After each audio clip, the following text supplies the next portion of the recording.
Hello everyone, and welcome back to Haunting Words. If you found this video, you're probably looking for something to help you drift off to sleep. And I'm here to deliver. But before we begin, take a moment to like this video and subscribe to the channel. Now, get comfy, turn off the lights, and let your mind wander as I take you through tonight's story. I've always loved the woods. For as long as I can remember, the smell of pine and the crunch of leaves underfoot brought me a sense of peace. Growing up in a small town in upstate New York, surrounded by miles of forest, nature became my escape. There's a timeless quality to those trees, a permanence that made me feel grounded. But even places of comfort can turn against you. It was a cool October afternoon when I decided to go hiking. The air was crisp, carrying that faint smell of wood smoke that always seems to signal the onset of fall. I grabbed my gear, a simple backpack, a flashlight, some water, and a couple of protein bars. Nothing fancy. I wasn't planning on going far, just to a spot I'd loved as a kid, about 3 miles from the edge of town. It was an old logging trail that wound its way through the thickest part of the forest. Few people bothered with it these days. By the time I parked my car at the trailhead, the afternoon sun was already dipping low in the sky, casting long shadows through the trees. It felt like stepping into another world. Everything was quiet except for the occasional rustle of leaves. The path was familiar at first, narrow but well-worn. I took my time, soaking in the surroundings. The canopy above glowed in shades of amber and gold, and the cool breeze carried with it a fleeting sense of nostalgia. I remembered coming here as a teenager, sneaking out with friends to camp overnight, sharing ghost stories around a small fire. But today, I was alone. The quiet didn't bother me at first. In fact, it was a relief after the noise of the city. I felt free, my steps light as I moved deeper into the woods. I passed landmarks I recognized. A gnarled old oak with a hollow trunk, a stream that cut through the trail, and a crumbling stone wall, long since overtaken by moss. For the first hour, everything went smoothly. The trail was easy to follow, and I stopped occasionally to take photos. But as the sun continued its slow descent, the forest began to change. It's hard to explain, but the light seemed to shift. The golden glow of the afternoon dimmed, giving way to a cooler, almost bluish way. The air felt heavier somehow, and the rustling leaves sounded less like nature and more like something else. I shook off the feeling. It was just my imagination, I told myself. The woods hadn't changed. It was just the time of day. About 2 miles in, I reached a fork in the path. I hesitated. One direction led to a clearing I remembered well, a spot I'd always loved. The other path, well, I wasn't sure. It didn't look familiar, but curiosity got the better of me. I figured it might lead to something interesting, a hidden pond, perhaps, or an abandoned cabin. As I stepped onto the unfamiliar trail, a strange sensation washed over me. It was subtle at first, like a faint vibration underfoot. I paused, looking around, but nothing seemed out of place. The woods were silent now, eerily so. Still, I pressed on, chalking it up to nerves. The trail was narrower here, less defined. It wound its way through denser trees, their branches forming a canopy so thick that the remaining sunlight barely pierced through. I glanced at my phone, intending to check the time, but realized I'd left it on airplane mode. No signal out here anyway. That's when I heard it. A sound that didn't belong. It wasn't the wind or the creak of a tree. It was faint, almost imperceptible, but distinct, a rhythmic tapping, like someone knocking on wood in the distance. I froze, straining to listen. Tap, tap, tap. It came again, louder this time. I glanced over my shoulder, half expecting to see someone behind me, but the trail was empty. Just the trees, standing tall and still. My heart picked up speed, but I forced myself to laugh it off. Probably just a branch, I thought. I kept walking, quickening my pace. But no matter how far I went, the sound followed, always just out of sight. The rhythmic tapping stayed with me, faint yet persistent, as though the forest itself was breathing, or worse, responding to my presence. At first, I tried to rationalize it, convincing myself it was the wind or some strange echo caused by the dense trees. But the sound was too deliberate, too steady. Tap, tap, tap. I stopped again, gripping the straps of my backpack tightly as I scanned the woods. The trees stood like silent sentinels, their bare branches clawing at the dimming sky. I strained my ears, hoping for some clue, maybe a woodpecker or a distant hiker, but the forest offered no answers. "Hello?" I called, my voice breaking the stillness. "Nothing." I shrugged it off, though unease had begun to creep in like a slow fog. I continued down the unfamiliar trail, telling myself I was overthinking. Still, I couldn't ignore the goosebumps prickling my arms or the faint knot tightening in my stomach. A short while later, the trail dipped into a shallow valley where the trees grew thicker, their trunks gnarled and twisted. It felt colder here, though the sun hadn't fully set. My breath came out in faint puffs, visible in the cool air. I paused to sip some water and realized something unsettling. The sound had stopped. At first, I felt relief. But as the silence stretched on, it became suffocating. I'd never experienced quiet like this before. No rustling leaves, no distant birds, not even the hum of insects. It was as though the entire forest was holding its breath. And then, out of nowhere, I heard it again, closer this time. Tap, tap, tap. My heart raced. The sound wasn't coming from the path ahead, but from somewhere off to the left, deeper into the woods. Against my better judgment, I stepped off the trail, moving cautiously toward the source. "Is someone there?" I called out. The tapping stopped abruptly, replaced by a faint rustling, as though something was moving just beyond my line of sight. I peered into the shadows, but the dense undergrowth concealed whatever or whoever was out there.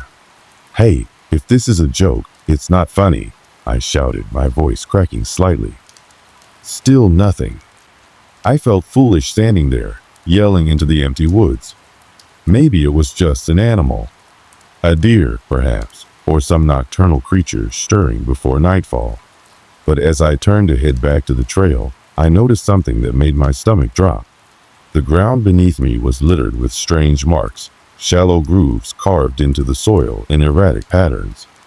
At first glance, they looked like scratches or claw marks, but they were too precise, too deliberate. I knelt down for a closer look, my fingers brushing the cool dirt. The grooves were arranged in a way that almost seemed intentional, forming a crude, circular pattern. I didn't recognize it, but something about it felt wrong. A sudden snap of a twig behind me sent me scrambling to my feet. "All right, who's there?" I shouted, trying to sound braver than I felt. No response. Just the oppressive silence and the faint rustling of leaves. I decided it had enough. This little detour wasn't worth the growing sense of dread gnawing at me. I turned back toward the trail, but as I did, I realized something that made my blood run cold. The trail was gone. Or rather, it was there, but it wasn't the same trail I'd been following. The familiar dirt path I'd walked on just moments ago was now barely visible, overgrown with thick moss and vines. It looked ancient, as though it hadn't been used in decades. I felt a surge of panic. How could this happen? I'd only stepped off the path for a minute or two. I tried to retrace my steps, looking for the fork in the trail where it made the wrong turn, but everything looked different now. The landmarks I'd passed earlier, the gnarled oak, the stone wall, were nowhere in sight. I pulled out my flashlight, even though the daylight hadn't completely faded. The beam cut through the dimness, illuminating the dense undergrowth, but it offered little comfort. I tried to use my phone's GPS, but as I feared, there was no signal. "All right, stay calm," I muttered to myself, though my voice was shaky. "You've been in these woods 100 times. You'll find your way back." I picked a direction that I thought was right and started walking. The tapping sound was gone, replaced by the occasional crunch of leaves underfoot. But every so often, it'd catch a faint noise, something moving in the distance, just out of sight. As the minutes stretched into what felt like hours, the forest seemed to close in around me. The trees loomed taller, their branches intertwining above like a web. The ground grew uneven, forcing me to watch my step carefully. And then I saw it. A shadow. It darted across the path ahead of me, so fast I almost doubted it'd seen it.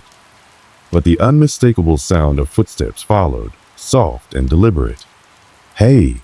I shouted, shining my flashlight in the direction of the movement. The beam of light caught nothing but trees and shadows. I stood there, frozen, my heart hammering in my chest.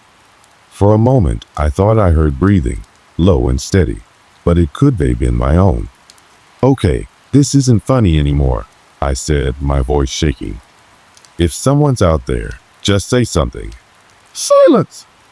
I backed away slowly, keeping the flashlight trained on the spot where it'd seen the shadow. My mind raced with possibilities. Was it another hiker? A prankster? Or something else entirely? The tapping sound returned, louder now, coming from all around me. It was no longer faint or distant. It was close, impossibly close. I started running. My legs carried me blindly through the forest, over roots and rocks, as the tapping seemed to chase me. The rhythmic pattern echoed in my ears, growing faster and more erratic. Tap, tap, tap, tap. I stumbled and nearly fell, catching myself on a low-hanging branch.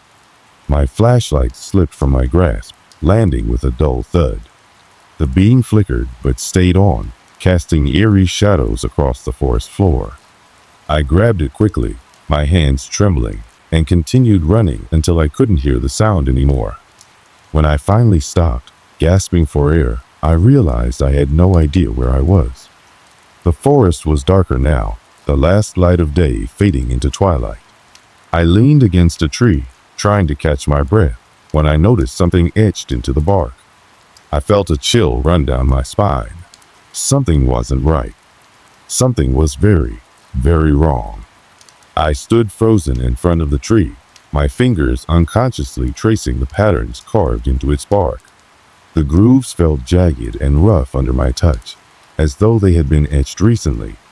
The cold air clung to my skin, the stillness of the forest around me amplifying every sound, the faint rustling of leaves, the occasional snap of a twig somewhere in the distance. I needed to keep moving. Staying put wasn't an option. I shook off the eerie feeling and glanced around, trying to make sense of my surroundings. The flashlight's beam illuminated more trees, their twisted branches clawing at the darkening sky. My breath came out in shallow bursts, visible in the cooling air, as I trudged forward, sticking to what looked like a faint path. The tapping sound returned, faint at first, but steadily growing louder. It didn't come from any one direction now. It was everywhere, surrounding me, chasing me. My pace quickened, my pulse pounding in my ears. And then, for the first time, I heard something else. A voice. It was faint, almost a whisper, and it carried an unnatural tone. The sound sent chills down my spine. I stopped in my tracks, turning in every direction to locate the source. "Who's there?" I shouted, my voice breaking the silence. The voice didn't respond. Instead, it repeated itself, growing louder. It wasn't a word or a sentence, just a garbled, rhythmic hum, almost like chanting. My hands trembled as I gripped the flashlight tighter, its beam shaking as I pointed it at the trees. I stepped cautiously toward the sound, drawn by equal parts curiosity and fear. The chanting grew clearer, though I couldn't make out any words. As I approached, the beam of my flashlight caught something in the distance, a faint glimmer. It was a clearing, bathed in pale, silvery light. The ground was littered with more of those strange patterns, carved into the dirt like a web of ancient symbols. In the center of the clearing stood a tall, weathered totem, its surface covered in similar markings. The carving seemed to pulse, almost as if alive, reflecting the pale light that had no discernible source. My heart raced as I approached the totem. It loomed over me, its surface rough and uneven, the symbols etched deeply into the wood. I reached out a hesitant hand to touch it, but the moment my fingers brushed the surface, the chanting stopped. Silence descended like a shroud, thick and suffocating. The air felt heavy, pressing down on me from all sides. And then, without warning, the totem emitted a low, guttural hum that resonated through the ground. I stumbled back, my flashlight flickering wildly. The patterns on the totem seemed to writhe and twist, rearranging themselves in impossible ways. Panic surged through me, and I turned to run, only to freeze when I saw them. I forced myself to move, my legs trembling as I stumbled out of the clearing and back into the forest. The tapping sound resumed, louder and faster, joined now by the sound of footsteps, soft but deliberate, following close behind. I didn't dare look back. Branches scratched at my arms and face as I ran blindly through the woods, the flashlight's beam bouncing wildly. My lungs burned with each ragged breath, and the sound of my own heartbeat thundered in my ears. After what felt like an eternity, I stumbled into another clearing. This one was smaller, with a single massive tree dominating the space. Its twisted roots jutted out of the ground like skeletal fingers, and its bark was covered in the same symbols I had seen before. I collapsed against the tree, gasping for air. The footsteps and tapping sounds had stopped, but the silence was no comfort. My flashlight flickered again, the weak beam barely illuminating the area around me. And then I saw it, a figure. It stood at the edge of the clearing, shrouded in darkness. Its form was indistinct, but I could make out the faint outline of a humanoid shape. My throat tightened, and I could barely breathe as the figure took a step forward. "Stay back," I shouted, my voice trembling. The figure stopped, tilting its head as though studying me. It didn't move closer, but it didn't retreat either. For a moment, we just stared at each other, the tension thick enough to cut with a knife. I shone the flashlight at it, but the beam seemed to pass right through, as if the figure wasn't entirely solid. It took another step forward, and I scrambled to my feet, clutching the flashlight like a weapon. "What do you want?" I demanded, my voice cracking. The figure didn't respond. Instead, it raised a hand, or something resembling a hand, and pointed toward the massive tree behind me. I turned to look and saw something I hadn't noticed before. A small opening at the base of the tree, hidden among the gnarled roots. It was just large enough for me to crawl through, and a faint, flickering light emanated from within. "No way," I muttered, shaking my head. When I turned back, the figure was gone. The tapping sound returned, louder and more frantic than ever, as though urging me toward the opening. I hesitated, every instinct screaming at me to run in the opposite direction, but something compelled me to move forward. I crouched down and peered into the opening. The flickering light was faint but unmistakable, and the air that wafted out was cold and damp, carrying a faint metallic smell. Against my better judgment, I crawled inside. The space was cramped, the walls of the tunnel rough and uneven. The light grew brighter as I moved deeper, illuminating the symbols carved into the walls. They seemed to glow faintly, casting eerie shadows that danced around me. The tunnel opened into a small chamber, its walls lined with more carvings. In the center of the room stood a stone pedestal, and on it rested an object that defied description. It was smooth and black, its surface reflecting the flickering light in unnatural ways. As I stepped closer, a low hum filled the chamber, vibrating through the floor and into my bones. The object seemed to pulse, almost as if alive, and I felt an inexplicable urge to touch it. But before I could, a sound behind me made me freeze. The tapping had returned, louder than ever, and it was coming from the tunnel. I spun around, the flashlight trembling in my hand. The beam caught a glimpse of movement, something crawling toward me, its form distorted and unnatural.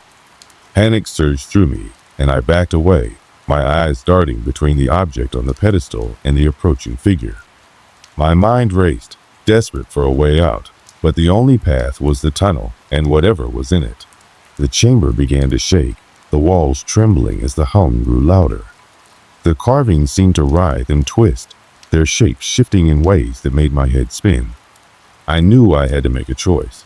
Face whatever was coming, or take the object and hope for the best. With trembling hands, I reached for the object, the cold surface sending a shock through my body. The moment I touched it, the hum stopped, replaced by a deafening silence. And then, everything went black. Darkness engulfed me. For a moment, I couldn't tell if my eyes were open or closed. There was no sound, no light, only the oppressive void pressing in from all sides. My chest tightened, each breath feeling like a monumental effort. And then, slowly, I began to sense something. It wasn't light in the traditional sense, but a faint glow, as though the darkness itself had taken on a sinister luminescence. Shapes began to emerge, indistinct at first, but gradually sharpening into terrifying clarity. The carvings. They were everywhere, on the walls, the floor, even the ceiling above me. The once static symbols now writhed and shifted, their movements almost hypnotic. They pulsed with a dull red light, casting eerie shadows that danced in the periphery of my vision. The object in my hand felt heavier now, its smooth surface warm against my skin. I wanted to drop it, to let it go and run, but my fingers wouldn't obey. It was as if the object had fused with me, an extension of my own body. The low hum returned, vibrating through the chamber. It wasn't just a sound, it was a presence, something vast and incomprehensible pressing against my mind. I clutched my head, the pain like needles stabbing into my skull. And then it spoke. Not with words, but with emotions and images that flooded my mind in a chaotic torrent. I saw flashes of the forest, the totem, the glowing eyes in the trees. I saw faces, some familiar, others unrecognizable, twisted in fear and agony. The voice grew louder, more insistent, its message clear. This was not meant for you. A wave of terror washed over me, my body trembling uncontrollably. What do you want from me? I screamed, my voice echoing in the chamber. The response came as a vision. I saw the massive tree, its roots extending deep into the earth like veins. They twisted and writhed, spreading out to envelop the forest and beyond. At the center of it all was the object, its black surface pulsing like a heartbeat. It wasn't just an artifact, it was alive. And it was angry. The ground beneath me began to shake, the symbols on the walls glowing brighter. Cracks formed in the stone, jagged lines that spread like spiderwebs. The hum grew deafening, a cacophony that drowned out my thoughts. And then I saw it. The figure from the clearing emerged from the darkness, its form clearer now.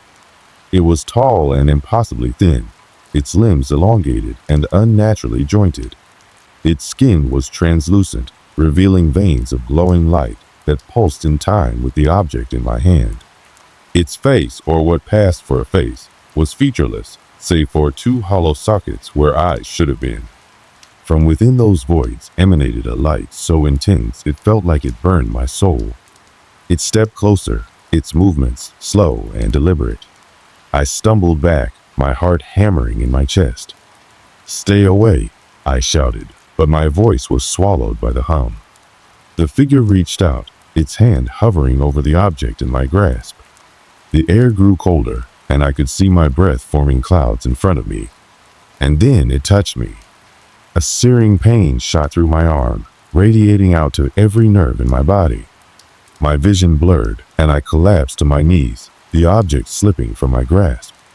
The figure loomed over me, its hollow gaze boring into my soul. Through the haze of pain, I felt something shift. The connection between me and the object was severed, and for the first time since entering the chamber, I felt a glimmer of hope. But the figure wasn't finished. It turned its attention to the object, which now hovered in midair, spinning slowly. The symbols on its surface pulsed with a blinding light, growing brighter with each passing second. The figure raised its hands, its translucent skin glowing as it channeled energy into the object. The chamber began to collapse, chunks of stone falling from the ceiling. I scrambled to my feet, my body screaming in protest, and ran toward the tunnel. As I reached the opening, I turned back for one last look. The figure was enveloped in a swirling vortex of light, its form barely visible. The object pulsed one final time before exploding in a burst of energy that shook the ground beneath me. The shockwave propelled me forward, slamming me into the walls of the tunnel. I scrambled through the narrow passage, my lungs burning and my vision swimming. When I finally emerged from the tree's base, the forest was in chaos. The ground quaked violently, and the trees swayed as though caught in a hurricane. The sky above was a churning mass of red and black, streaked with lightning. I ran, dodging falling branches and avoiding the gaping fissures that opened in the earth.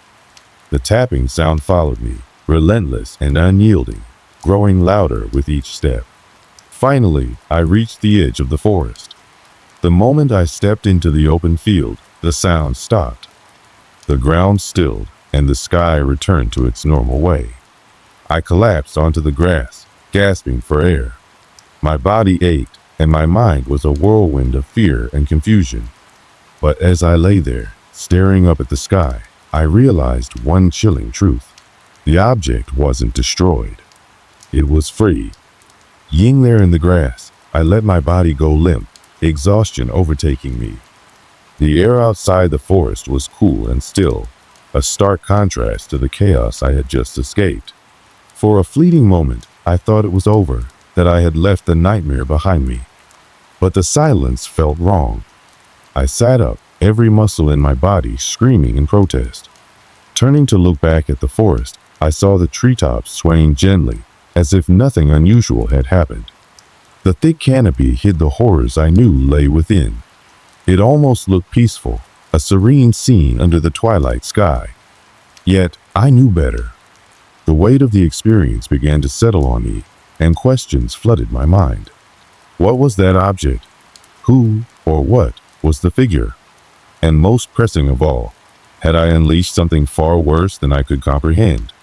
After catching my breath, I stood on shaky legs and began walking. I didn't know where I was going, I just knew I had to put as much distance between myself and the forest as possible. My phone was still dead, so I had no way to call for help or check my location. As I trudged across the open field, the tapping sound that had haunted me earlier began to creep back into my mind. It wasn't audible anymore, but it echoed in my thoughts like a phantom memory. I tried to shake it off, focusing instead on the horizon and the faint lights of what I hoped was a nearby town. Every step felt heavier than the last. My body was battered, my mind fractured. The forest had drained me, both physically and mentally. I glanced over my shoulder several times, half expecting to see the figure following me. Each time, there was nothing but the distant outline of the woods. Yet, the feeling of being watched never left. It wasn't until I reached a narrow dirt road that I noticed something strange. My shadow, cast by the faint glow of the moon, didn't match my movements. When I stopped, it hesitated a fraction of a second before coming to a halt. When I turned my head, it seemed to lag behind, as if unsure of my intentions. Panic surged through me, and I quickened my pace. The road was deserted, with no signs of passing cars or nearby houses. The lights I had seen earlier were gone, swallowed by the vast darkness of the countryside. I started to think that I hadn't escaped the forest after all. The tapping sound returned, faint and distant, but unmistakable. My heart raced as I scanned the road ahead and behind, searching for the source. There was nothing but empty fields stretching into the void. I broke into a run, ignoring the pain in my legs and the burning in my lungs. The tapping grew louder, faster, keeping pace with me. I didn't dare look back. The road eventually led to a small, dilapidated gas station. Its flickering neon sign was a welcome sight, even in its disrepair. I burst through the door, startling the lone attendant, a man in his 60s with a weathered face and tired eyes. "You all right, son?" he asked, his voice gruff but concerned. I need help," I stammered, my voice shaky. Something's after me." The man looked me over, his expression shifting from confusion to pity. "Sit down," he said, gesturing to a plastic chair by the counter. "You look like you've been through hell." I collapsed into the chair, my body trembling. The tapping had stopped the moment I entered the gas station, but I still felt its presence lingering just outside. The man handed me a bottle of water and asked what had happened. I hesitated, unsure of how much to tell him. Would he even believe me? Would anyone? "I got lost in the woods," I said finally, my voice barely above a whisper. "There's something wrong with that place." The man nodded slowly, his eyes narrowing. "You're not the first to say that," he muttered. I stared at him, my pulse quickening. "What do you mean?" He sighed, leaning against the counter. "People go into those woods and come out different, if they come out at all." I wanted to press him for more information, but the exhaustion was overwhelming. My vision blurred and my head felt heavy. The man's voice faded into the background as I succumbed to sleep. When I woke up, it was daylight. The gas station was empty, save for a note on the counter. "Left to get supplies. Stay put.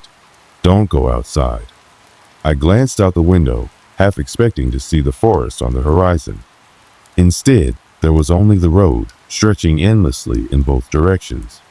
The tapping sound was gone, but the unease remained. I tried my phone again, and to my surprise, it powered on. The screen lit up with several missed calls and messages, mostly from friends wondering where I was. Relief washed over me as I quickly dialed one of their numbers. "Where the hell have you been?" my friend's voice demanded. "It's a long story," I said, my voice cracking. "Can you come pick me up?" I gave him the address of the gas station, and he promised to be there within an hour. As I waited, I couldn't shake the feeling that I wasn't alone. When my friend arrived, I climbed into his car without a word. He took one look at me and knew better than to ask questions. As we drove away, I glanced back at the gas station, half expecting to see the figure standing in the doorway. But there was nothing. For the first time in hours, I felt a semblance of safety. The experience in the forest left scars, both physical and emotional. I couldn't sleep without hearing the tapping sound, and every shadow seemed to move with a will of its own. I researched the forest, trying to find answers, but what I found only deepened the mystery. Stories of disappearances, strange sightings, and unexplainable phenomena stretched back decades, maybe even centuries.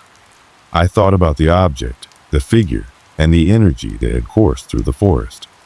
What was it? Why had it chosen me? And most importantly, had I truly escaped? I didn't know. What I did know was this: some things are better left alone. Some places are not meant to be explored. Days turned into weeks, but the events of that night clung to me like a second skin. No matter how hard I tried, I couldn't shake the memory of the forest, the figure, or the sound of that relentless tapping. It was as if the experience had etched itself into my soul, a permanent reminder of how close I had come to something I couldn't fully understand. I returned home, but home didn't feel the same anymore. My friends noticed the change in me, though I never spoke about what had happened in detail. How could I? The story sounded absurd, like something out of a bad horror movie. So I kept most of it to myself, sharing only enough to explain my disappearance and my reluctance to go anywhere near the woods again. One night, sitting alone in my apartment, I finally allowed myself to revisit the memory of the object. Its glow, its pull, the way it seemed to breathe with its own rhythm. It was unlike anything he'd ever seen or read about. What was it doing in that forest? Why had I found it? And why did the figure seem so desperate to keep me from leaving with it? It searched online for days after returning home, trying to find any reference to something similar. Paranormal forums, old folklore, scientific journals, none of them offered any concrete answers. Instead, they raised more questions. The stories I found about the forest were fragmented, vague, and chillingly consistent. People went in, and not all of them came out. When I thought about that figure, my chest tightened. Its form wasn't entirely human, yet it wasn't entirely alien either. It was something in between, something that didn't belong in this world. And the way it had moved, The deliberate, methodical pace, the precision in its actions, was burned into my mind. In the weeks that followed, I made a decision. I wouldn't try to go back, wouldn't dig any deeper. The answers I sought might not even exist, and if they did, I wasn't sure I wanted to find them. Instead, I focused on reclaiming a sense of normalcy. I reconnected with friends, picked up hobbies I had neglected, and forced myself to avoid anything that reminded me of the forest. It wasn't easy. Every rustling leaf, every shadow in the corner of my eye brought the memories rushing back. But I learned to live with it. I moved to a new city not long after, partly to escape the proximity of the forest and partly to start fresh. The move helped, though the memories followed me. They always would. Sometimes, late at night, I find myself thinking about what might have happened if I hadn't escaped. Would the forest have claimed me like it had so many others?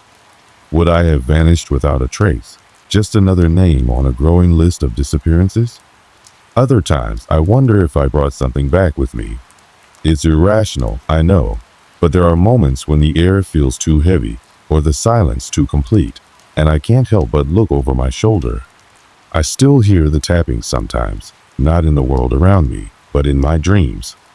It's faint, like a distant echo, but it's there. And every time I hear it, I wake up with the same thought running through my mind. I was never supposed to leave that forest.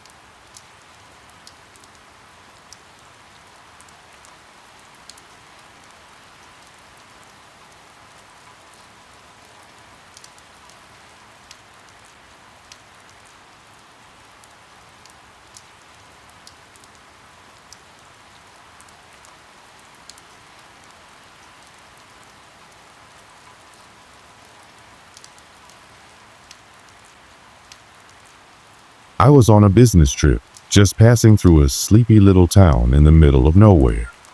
I had been driving for hours, my mind heavy with the exhaustion of a long day, and I needed rest. The hotel I found was modest, the kind that doesn't try to impress you with fancy lobbies or extravagant decor. Its exterior was weathered, with paint peeling off in places, and the sign outside flickered every now and then. It wasn't much, but it was exactly what I needed. Somewhere to lay my head for the night. I was greeted by an elderly man at the front desk, his face lined with age, but his smile warm and welcoming. His voice had the kind of gravelly tone that hinted he'd seen his share of strange things, though he never spoke of them. After a brief exchange, he handed me a key to room 314 and sent me on my way. The hallway was narrow, with dim lighting and faded wallpaper that had seen better days. The creaky wooden floors groaned under my weight as I made my way down the corridor, the smell of stale air clinging to the space. I reached my room and unlocked the door with a satisfying click. Inside, it was simple. A bed with a worn-out quilt, a dresser, a small lamp, and a bathroom tucked into the corner. The air felt cold, but that was nothing new for a place this old. At first glance, there was nothing about the room that stood out. It was exactly what I needed, nothing more, nothing less. I tossed my bag onto the bed, stretched my legs out, and allowed myself a moment to unwind. The world outside the hotel was quiet, the kind of quiet that felt heavy, like the air itself was holding its breath. I shrugged it off and settled in, planning to wake up early the next day to continue my journey. But as I lay there, I couldn't shake the feeling that something wasn't right. It wasn't the kind of feeling that screams danger, but rather a subtle unease that settles into your bones and doesn't let go. It was the kind of unease that starts in the pit of your stomach and grows the longer you stay in one place. I tried to ignore it. It was probably just my exhaustion playing tricks on me. I had been on the road for too long, my mind filled with the stress of work and travel. I closed my eyes, telling myself that a good night's sleep would clear it all away. But even as I drifted off, I couldn't help but wonder, what exactly was it that made the room feel so off? I woke up in the middle of the night. The kind of waking where you're not sure what time it is, but you're certain it's far too early to be awake. The room was darker than it had been when I fell asleep, and the air felt colder. I could hear the hum of an old air conditioning unit in the corner, but it wasn't enough to drown out the silence. That kind of eerie silence that wraps around you like a thick blanket, heavy and stifling. I turned to the side to glance at the clock, but I didn't see it. My heart skipped a beat. I had placed the clock on the small wooden table beside the bed, but now it was gone. I quickly sat up, scanning the room. Nothing seemed out of place, but the absence of that clock. It left an unsettling gap in the otherwise normal room. I shook it off, thinking maybe I had knocked it off the table in my sleep, though I didn't remember doing so. I swung my legs over the side of the bed and stood up, my bare feet meeting the cold, creaky floor. The coldness seemed to seep up through the floorboards, as if the room itself was alive and breathing. I walked over to the table, ready to place the clock back where it had been. But as I reached for the spot, I froze. It wasn't just the clock that was missing. The table itself was gone. The place where it had been was now just a bare patch of the floor. The wood there undisturbed, as if nothing had ever been placed on it. A chill crawled up my spine as I scanned the rest of the room, desperately looking for some logical explanation. My first thought was that maybe I was still dreaming, but the cold, the stillness, the odd absence of the table and clock, it didn't feel like a dream. It felt real. I took a deep breath and shook my head, trying to push away the growing sense of unease. I walked to the window, hoping to clear my mind by looking outside, but the curtains were drawn tight. I reached for them and pulled them open. The night was pitch black, with no streetlights or signs of life outside. Just an endless stretch of darkness. I glanced back toward the bed, half expecting to see something or someone there. But it was still empty, the sheets wrinkled from my earlier rest. I told myself to calm down, to stop overthinking. It was an old hotel. Things get moved or misplaced. Maybe someone had come in and moved the furniture around for cleaning without telling me. But as I turned back toward the empty space where the table had been, something caught my eye. There, on the floor, in the exact spot where the table should have been, was a small stain. It wasn't large, just a small dark blotch that looked almost like a shadow had fallen there, despite the absence of any light source. I crouched down to get a closer look, my curiosity getting the better of me. The stain was strange. It didn't resemble any liquid I could identify, and as my fingers hovered near it, I could feel an inexplicable heaviness in the air. My breath quickened as I looked at it, the tiny dark spot seeming to grow as I stared at it. It was as if the room itself was breathing in sync with me, expanding and contracting with every breath. I stood up quickly, feeling a sudden sense of urgency. This wasn't right. I turned away from the stain and made my way to the bathroom, hoping to wash my face and shake off the creeping anxiety that had settled in my chest. I splashed some water on my face and stared at my reflection, trying to calm myself down. But something in my eyes looked different, distant, as though the reflection staring back at me wasn't quite mine. I quickly turned away from the mirror and wiped my face with a towel. It was just my mind playing tricks on me, I thought. The exhaustion, the long drive, the silence of the room, it was all messing with my head.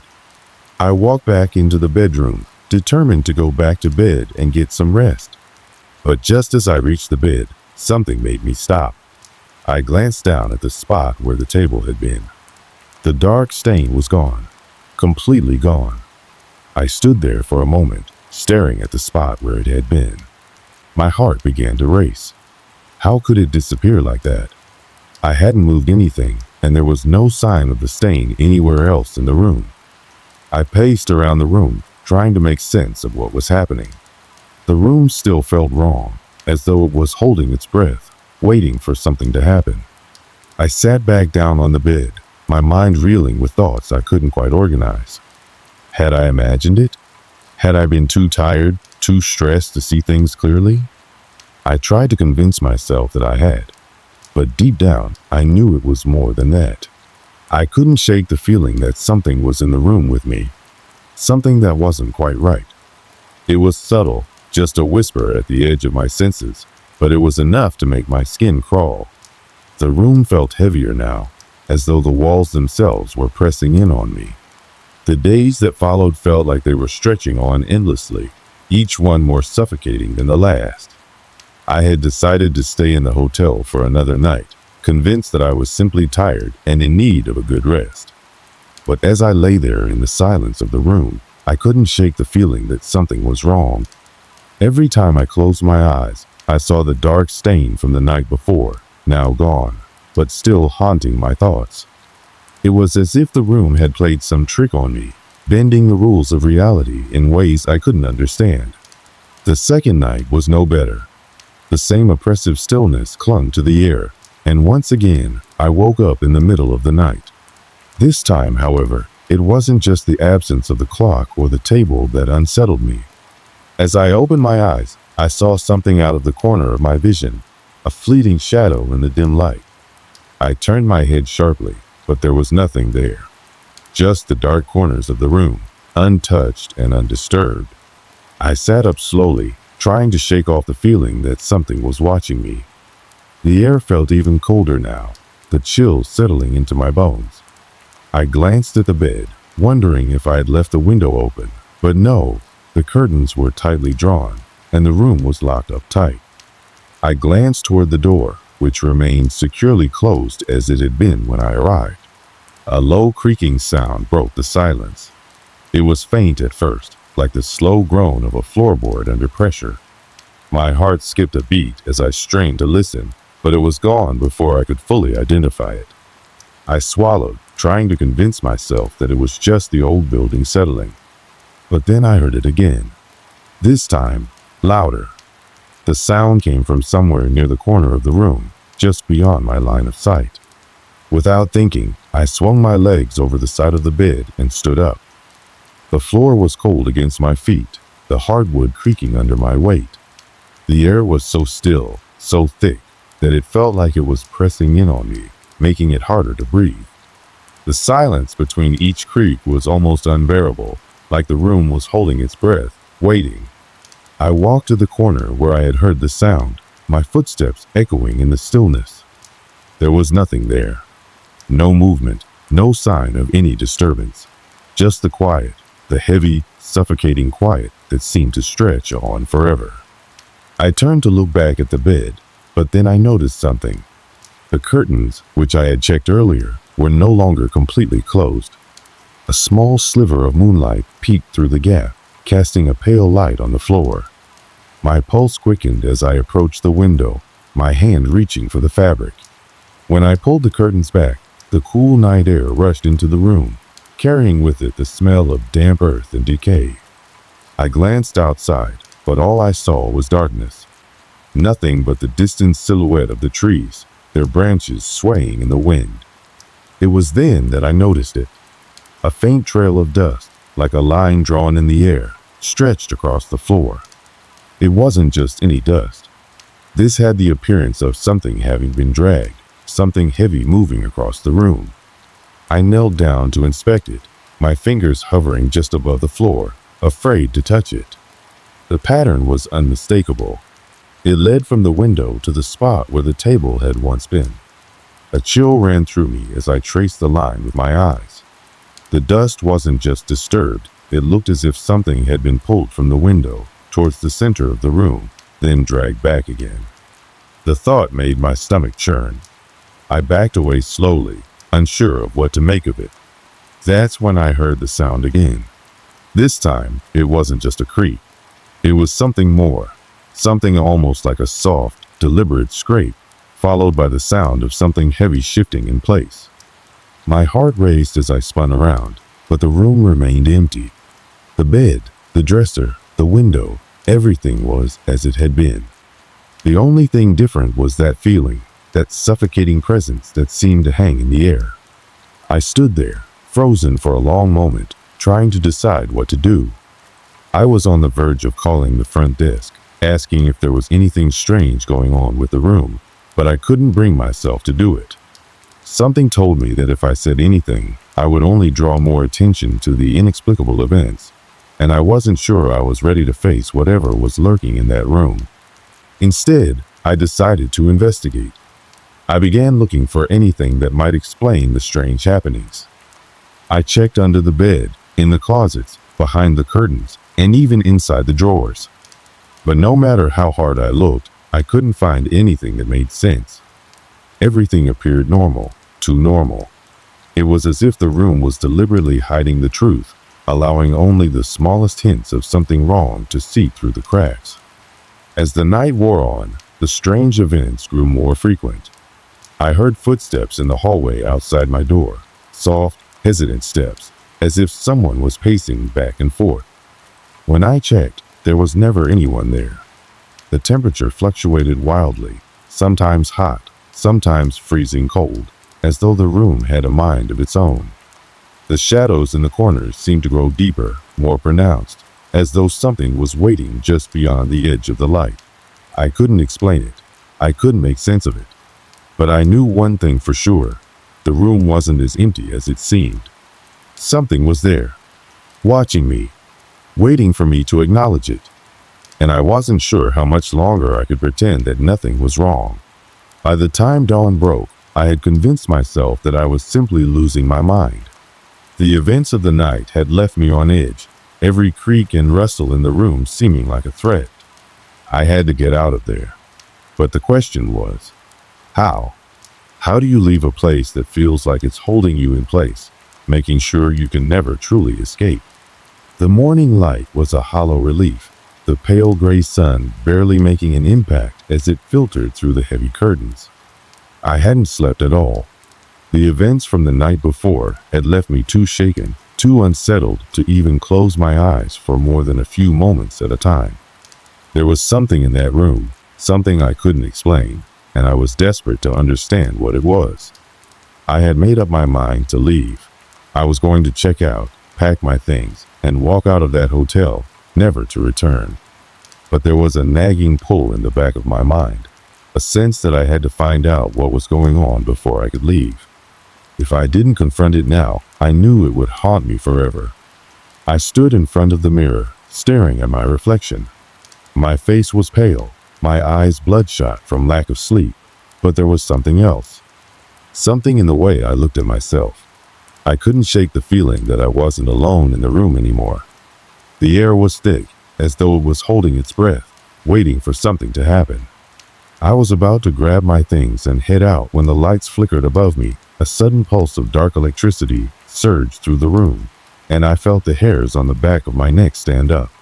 The flicker wasn't normal. This wasn't just a power surge. It was deliberate, like someone was trying to get my attention. The lights buzzed for a moment longer, then went out completely. My heart raced. The silence that followed was deafening, so absolute that it felt like the world had gone still, waiting. I stood there in the dark, unsure of what to do. I reached for my phone to use the flashlight, but as soon as my hand brushed the screen, it went completely dark. No signal, no light. The room felt like it was closing in on me, the walls pressing in, suffocating me. That's when I heard a sound, faint at first, but unmistakable. It was the sound of soft footsteps, dragging, scraping against the floor. But they weren't coming from the hallway this time. They were coming from inside the room. Closer. I froze. Every instinct told me to run, but I couldn't move. The air was too thick, too heavy, as if the room itself was holding me in place.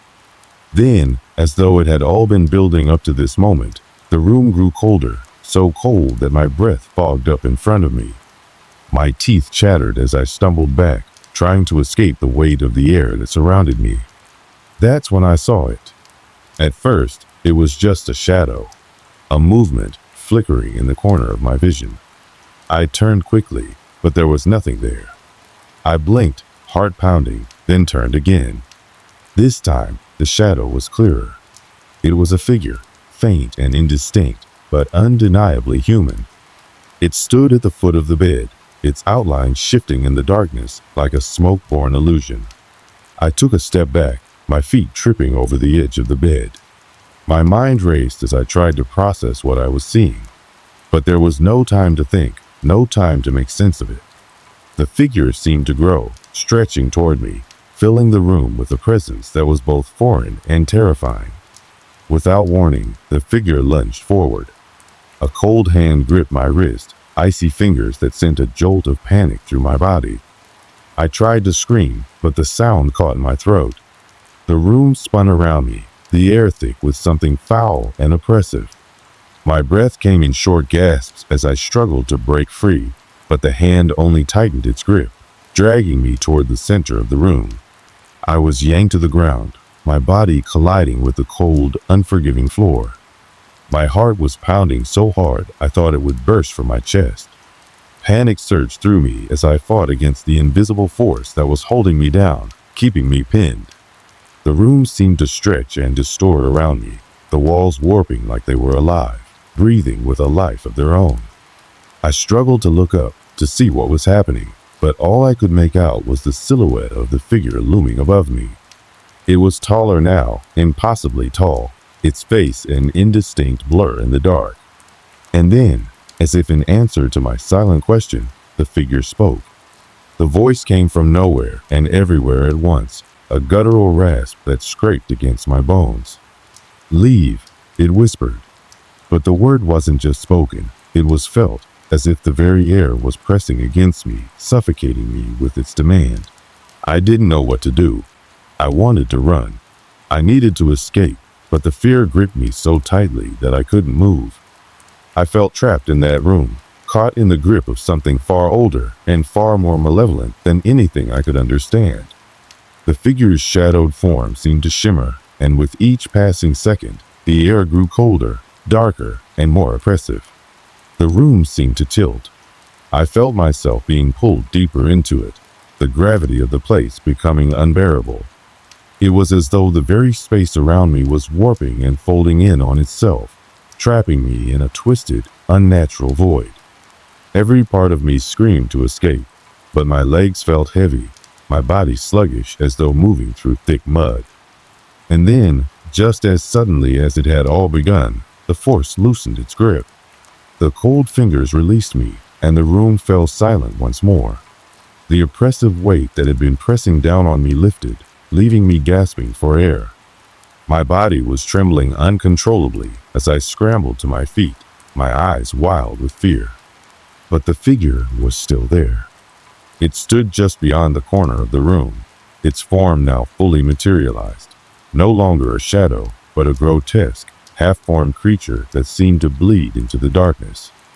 Its face was an amalgamation of twisted features, eyes that were too large, too empty, a mouth that hung open in a grotesque grin. And then it spoke again, its voice low and rumbling, like the earth itself was speaking to me. "Leave this place. It is not meant for you." I couldn't move. I couldn't breathe. I stood there, paralyzed by the fear and the sheer incomprehensibility of what was happening. The figure stepped forward, its feet dragging across the floor with an unnerving scrape. I had no more fight left in me, no more will to stay. I turned and bolted toward the door, throwing it open with a force I didn't know I had. I didn't look back as I ran down the hallway. I couldn't bring myself to. All I knew was that I had to get out of that hotel, out of that cursed room, out of the grip of whatever dark presence was trying to keep me there. The moment I stepped outside into the fresh air, I collapsed. My body was racked with tremors, my mind reeling from the terror I had just endured. It was over, or so I thought. The lights in my room flickered on. The sun had begun to rise by the time I stumbled out of the hotel, my heart still pounding in my chest. The cold night air felt almost too sharp against my skin, but it was a welcome relief after the suffocating terror of the past few hours. I had no idea where I was going. My mind was a blur, my body still shaking from the adrenaline that surged through me as I ran.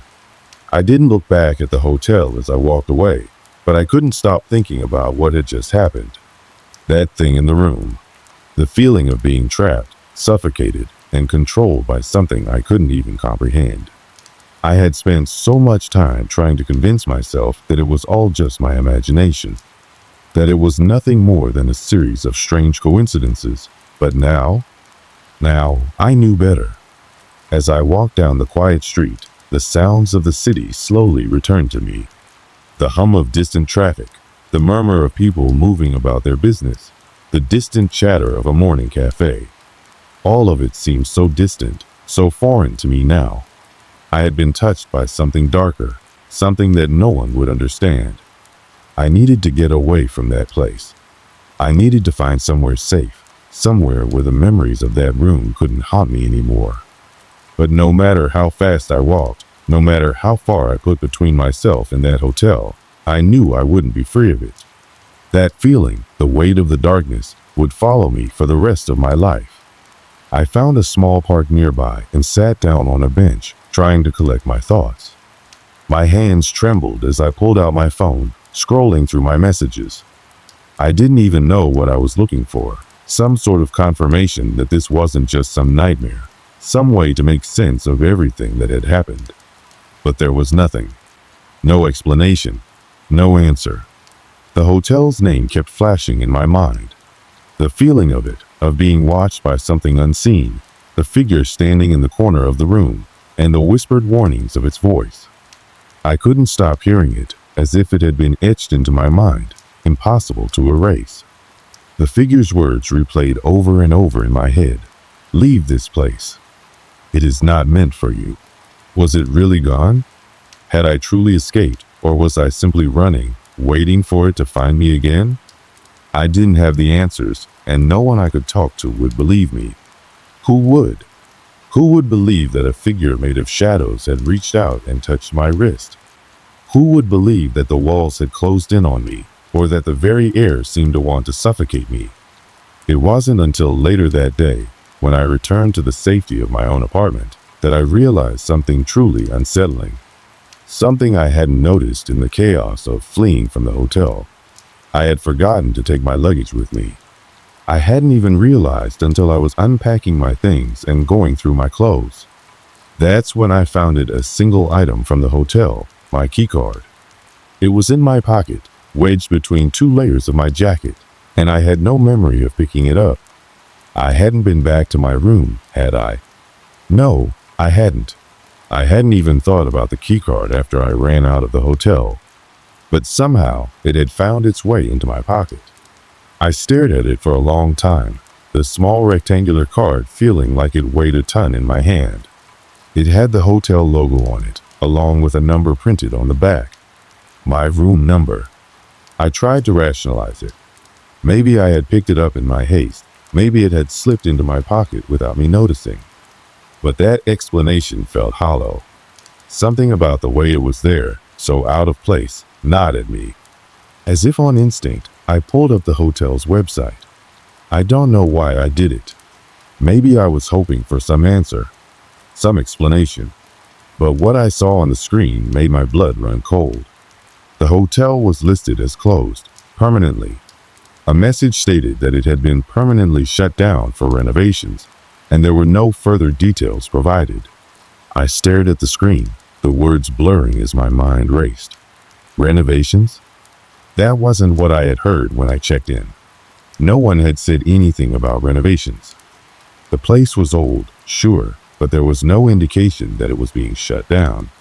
No one had mentioned anything about the history of the building either, at least not in any way that would have made me cautious. No warnings about it being dangerous or haunted. As I sat there, the reality of it all began to settle in. The hotel, the room, it all felt like it had been part of some twisted dream. The events of the night before had felt too real, too vivid, to just be a figment of my imagination. But the more I thought about it, the more I realized I would never truly know what had happened. I couldn't shake the feeling that the hotel's closure wasn't a coincidence. That whatever had been in that room, whatever had been waiting for me there, hadn't just been some random occurrence. It had been deliberate. A warning.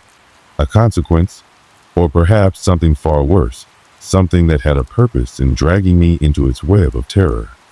I tried to convince myself that I had escaped, that I had made it out of that place unscathed.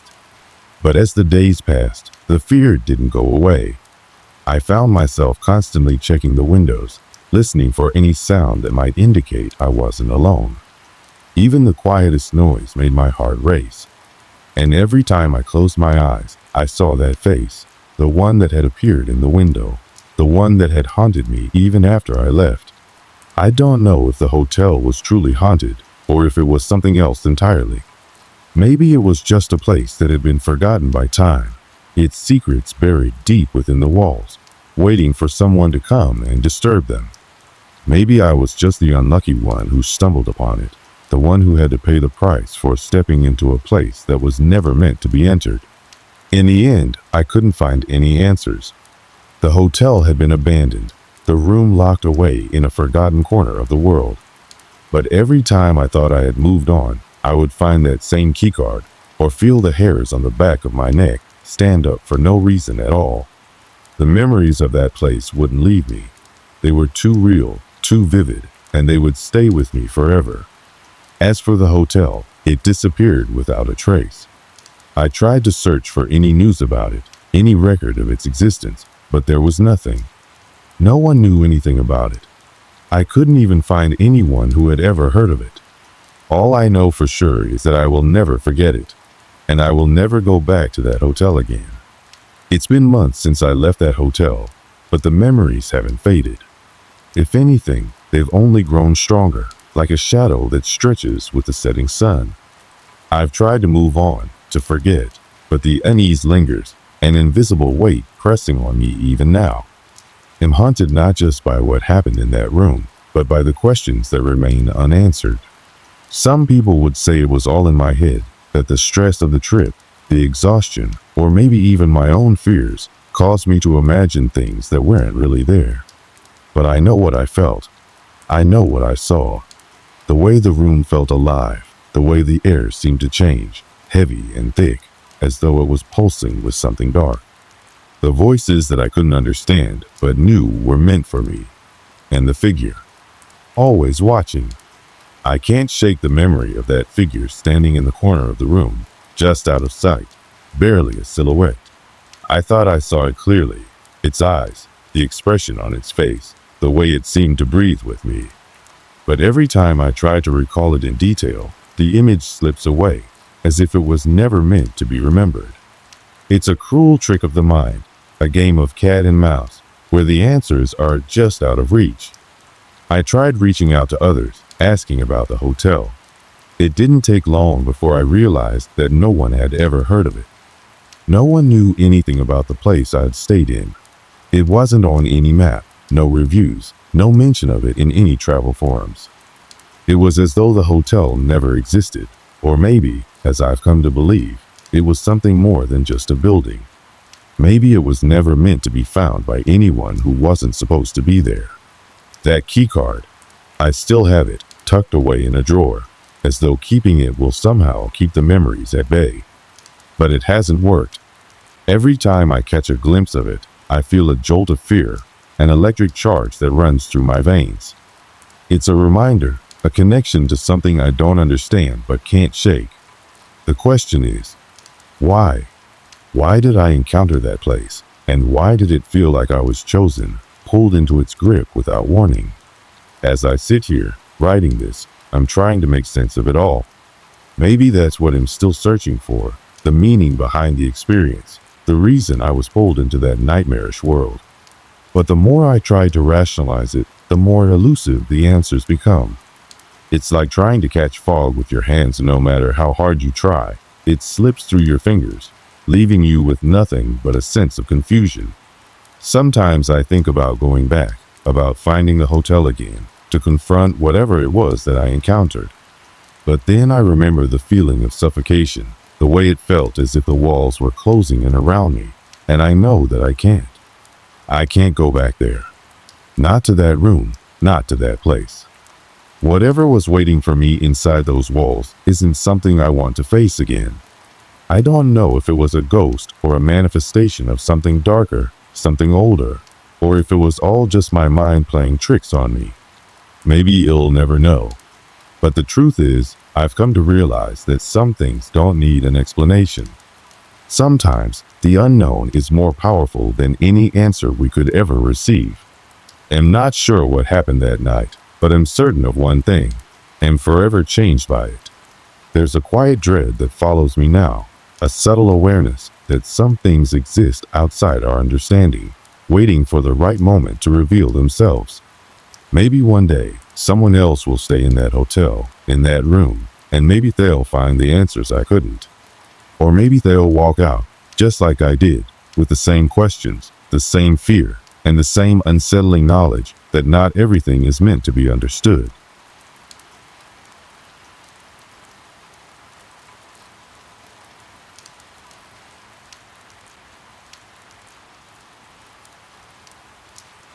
This story begins in a small, quiet town, a place where nothing much ever happened. The kind of place where you could go for years without encountering anything out of the ordinary. People went about their daily routines without a second thought. But there was one place in town that always seemed different. A place that was both familiar and unsettling. The old hospital on the edge of town. I had worked at this hospital for a few years. As a night shift nurse, I saw more than my fair share of strange occurrences, but I always chalked it up to the stress of the job. The hours were long, and the hospital had its share of old equipment and even older stories. Staff would joke about the place being haunted, but it was never anything serious. At least, that's what I told myself. I wasn't alone in the hospital. There was a small team of us who worked the night shift, and over time, we became a sort of tight-knit group. We were all familiar with the hospital's creaks and groans, the kind of sounds that came from a building that was old and tired. But there was one man who stood out among us, Tom. Tom had been working at the hospital even longer than I had. He was one of the senior nurses, someone who had seen it all. He had the kind of calm, steady demeanor that made patients feel at ease. But there was something about him that made me uneasy. He never seemed to talk about his past, never shared much about himself. Whenever we asked, he'd simply change the subject. He was always polite, but there was a coldness to him, a quiet distance that I couldn't shake. We didn't know much about Tom's life outside of work, but we all respected him. He had an unspoken authority that made the rest of us follow his lead, especially when things got tough. It was a quiet night shift, the kind where the halls were eerily empty. The only sounds were the occasional footsteps echoing in the long hallways and the faint beep of monitors in the rooms. One evening, as we were gathering in the break room for our usual 3 a.m. coffee, the conversation drifted toward the subject of the hospital's history. I wasn't one to believe in ghost stories, but there was something undeniably unsettling about the place. Tom, who had been sitting quietly in the corner, suddenly spoke up. "You know," he said, his voice low and steady, "this hospital has seen its fair share of strange things." We all turned to look at him, surprised. Tom didn't usually engage in these types of conversations. He was a man of few words, especially when it came to anything beyond work. But this time, he seemed different. His eyes had a distant look, as if he were lost in a memory. "I don't know about ghosts or spirits," he continued, "but there's something here, something not quite right." I remember how his words hung in the air, heavy with an unspoken tension. It was as if, for the first time, he was acknowledging something none of us dared to talk about. The hospital's reputation for strange occurrences, the whispers of odd happenings in the dead of night, it all started to feel too real. We were all silent for a moment. The room felt colder, the atmosphere thickening. But we didn't press him for more details. Instead, we shrugged it off, joking about the late hour and the fatigue creeping in. But I couldn't shake the feeling. Something about the way Tom spoke, the unease in his voice, it stuck with me long after our shift ended. The next night, as I walked through the dimly lit hallways, the weight of his words lingered in my mind. I passed the old operating room, its door slightly ajar. The flickering light inside caught my attention, and for a brief second, I thought I saw someone standing in the shadows. But when I stepped closer, the room was empty, just as it should be. The next few days passed without incident, but I couldn't get the image out of my head. The darkness in that room, the flicker of light, the sensation of being watched. I tried to brush it off, but deep down, I knew something was wrong. Something was lurking in the corners of that hospital, and it wasn't just the building that was haunted. The sense of unease grew as I spent more time in the hospital. The strange occurrences became harder to ignore. A light flickered here and there. A faint whisper would echo down the hall, and the temperature in certain rooms seemed to drop without reason. I wasn't the only one who felt it. Other staff members began to notice the oddities. Nurses would complain about strange noises in the night. Patients would speak of figures standing at the foot of their beds, and a few even mentioned feeling a presence watching them as they worked. But despite all of this, the hospital continued to operate, and life went on. However, one night, things would take a turn for the worse. It was a night like any other, or so I thought. The night had started like any other. I had clocked in, the usual routine unfolding in front of me as I gathered my equipment for the night shift. The hospital was quieter than usual, which, in itself, felt a little odd. Normally, the sounds of distant conversations, the shuffle of nurses and doctors, and the occasional beep of a heart monitor filled the air. But tonight, the silence was thick, almost oppressive. The fluorescent lights above hummed, casting long shadows across the walls, and the empty hallways seemed to stretch endlessly in front of me. I found myself walking through the familiar corridors, each step echoing louder than I anticipated. The air felt colder as I made my way to the nursing station, and I couldn't shake the feeling that someone was watching me. It was subtle, almost imperceptible, like the faintest brush of a presence just beyond my peripheral vision. I turned quickly, but no one was there. I shrugged it off, convincing myself it was just the fatigue of the night shift. As the hours passed, the night dragged on with little to no excitement. We had a few patients come in for minor issues, nothing out of the ordinary for a late night shift. I found myself sitting at the desk, paging through some patient charts, when I noticed something strange on the monitor. One of the rooms had a reading that was off. The heart rate monitor for one of the patients, an elderly woman who had been in for a routine checkup, was fluctuating wildly. It was as though the machine was malfunctioning, but when I checked it against the patient's vital signs, everything appeared normal. I sighed and chalked it up to a glitch. These machines weren't exactly top of the line, and there had been more than a few instances in the past where WED had to call in maintenance for minor issues like this. I pressed a button to reset the machine and went back to my paperwork. But then, things started to happen. Strange things. The first was the sound. It was barely audible at first, just a faint tapping coming from somewhere down the hallway. It wasn't a rhythmic tapping, more like the sound of something lightly scraping against the floor. At first, I tried to ignore it. I figured it was probably just someone moving a cart or shifting some equipment. But when I looked around the nurses' station, no one else seemed to hear it. Everyone was too absorbed in their work, their heads bent low over their tasks. I told myself it was nothing, but the tapping didn't stop. It grew louder, more distinct. It wasn't coming from any direction I could pinpoint. It seemed to echo around the entire floor. My skin prickled with unease, but I quickly brushed it off. It's just the building settling, I thought.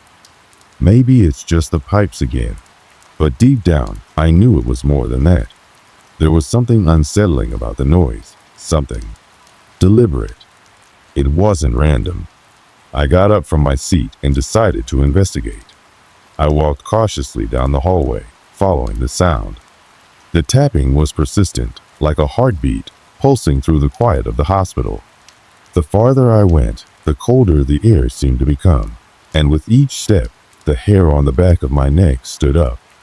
The feeling of being watched intensified. I turned a corner and was met with an empty corridor. There was no one in sight. The noise had stopped as soon as it stepped into the hallway. I stood there for a moment, listening. Nothing. Just the usual hum of the fluorescent lights above. Confused, I turned back to return to the nurse's station, but then, from the corner of my eye, I saw something. A figure standing at the far end of the hallway. It was just a shadow, tall and indistinct, like a silhouette against the dim light. My heart skipped a beat. For a moment, I thought it might be someone who had wandered off from one of the rooms, maybe a patient who had gotten confused. But as I approached, The figure didn't move. It stood there, unmoving, like a statue. I stopped in my tracks. My breath caught in my throat. The figure wasn't a person at all. There was no face, no distinguishing features, just a dark shape, stretching and contorting in a way that shouldn't have been possible. It almost looked like it was, shifting, flickering in and out of existence. I froze. The air around me seemed to press in, making it harder to breathe. I wanted to call out, to ask who it was, but my voice wouldn't come. The figure lingered for a few seconds before fading into the darkness. I couldn't explain what I had just seen, but I knew I wasn't imagining it. Something was wrong, something deeply wrong with that hospital. I turned around quickly and hurried back to the nurse's station. As I walked, the coldness that had settled around me seemed to lift slightly, but the sense of dread remained. When I returned to the station, I didn't say anything to the others. I didn't want to sound foolish, but my mind was racing. What had I just seen? Was it a trick of the light? A hallucination? Or was there something truly unnatural in that hospital? The rest of the shift passed uneventfully, but I couldn't shake the feeling. The tapping noise had returned, but this time it was distant, almost like it was coming from far away, like it was coming from a place I couldn't quite reach. My eyes kept darting to the corners of the room, expecting to see something, anything out of the ordinary. But nothing appeared. As the night wore on, I found myself becoming hyper-aware of every sound, every creak of the floor, every breath in the silence. But even when the shift ended, I couldn't shake the feeling. Something was there. I couldn't explain it, but I knew it was real. The next day, when I walked into work, I found the hospital unusually quiet. The staff seemed on edge, as if they too could feel it, the weight in the air, the tension that hadn't been there before. The tapping noise continued to echo in my mind. I couldn't help but think back to the figure I had seen the night before. Had anyone else experienced anything like that? I approached one of the other nurses, a woman who had been working at the hospital for years. Her name was Rachel, and she was known for being practical, skeptical, and grounded in reality. "Rachel," I asked, my voice low, "have you ever heard anything strange in the hospital? Like tapping or maybe a weird figure?" She looked at me, a slight frown crossing her face. "Strange? You mean like ghosts or something?" I hesitated before nodding. "Yeah. Have you ever felt, I don't know, like there's something wrong here?" She didn't answer right away. Instead, she looked around the room, her eyes darting to the door, then back to me. Finally, she sighed. "I've heard the rumors," she said. "Some of the older staff talk about it. Strange noises, cold spots, things like that. But I don't believe in that stuff. It's probably just the building, you know? It's old. But..." She trailed off, and I could see the uncertainty in her eyes. She wasn't as sure of herself as she made it sound. "But," I asked, urging her to continue. The days that followed seemed to bleed into one another. Each shift became an endless cycle of half-sleeps and alert awakenings. I tried to tell myself that I was being paranoid, that the strange occurrences it experienced were simply the product of too much stress and exhaustion. After all, working in a hospital with its labyrinthine halls, flickering lights, and constant hum of machinery could easily warp a person's perception of reality. But the tapping never stopped. It was there again that first night back at the hospital. A soft, rhythmic sound, like fingernails tapping lightly on a window, echoing down the halls. I would hear it at odd intervals, sometimes near the far wing, other times closer to the nurse's station. Every time I turned a corner or opened a door, it was just out of reach, like a puzzle piece I couldn't quite fit into place. It wasn't just the tapping, though. No, there was more. The temperature of the hospital seemed to shift, growing colder in certain areas. The air would grow thick with an icy chill, and I could see my breath fogging up in the dead of night, even though the heating system was running full blast. And the lights, those damn lights, would flicker at the worst times. Just when I was alone, walking the hallways, or in a room with a patient, they'd start to dim. Flicker.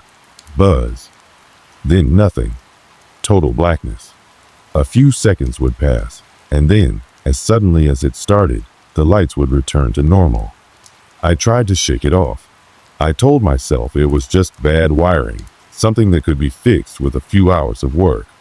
But I began to notice something far more unsettling: the shadows. They weren't just ordinary shadows. These were different. They moved, and not just in a natural way, like a reflection of a light source.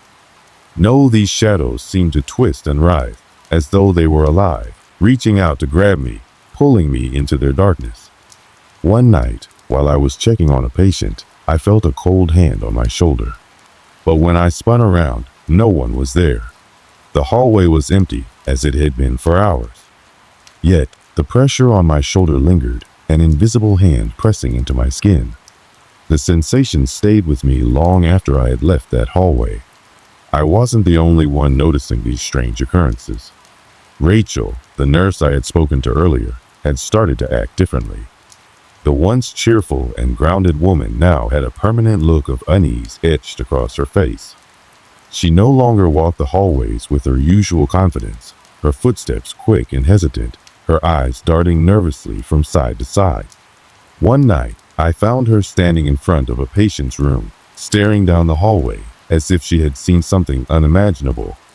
Her face was pale, her lips trembling. I saw it again," she whispered, voice hoarse. "The shadow, it was standing there, right in the doorway, watching me. I could see the terror in her eyes, the fear that mirrored my own. I had seen it too, the figure in the distance, standing in the dark corners of the hospital. I had never mentioned it to anyone before, but Rachel's words struck a chord deep within me. There was something here, something far worse than I had imagined.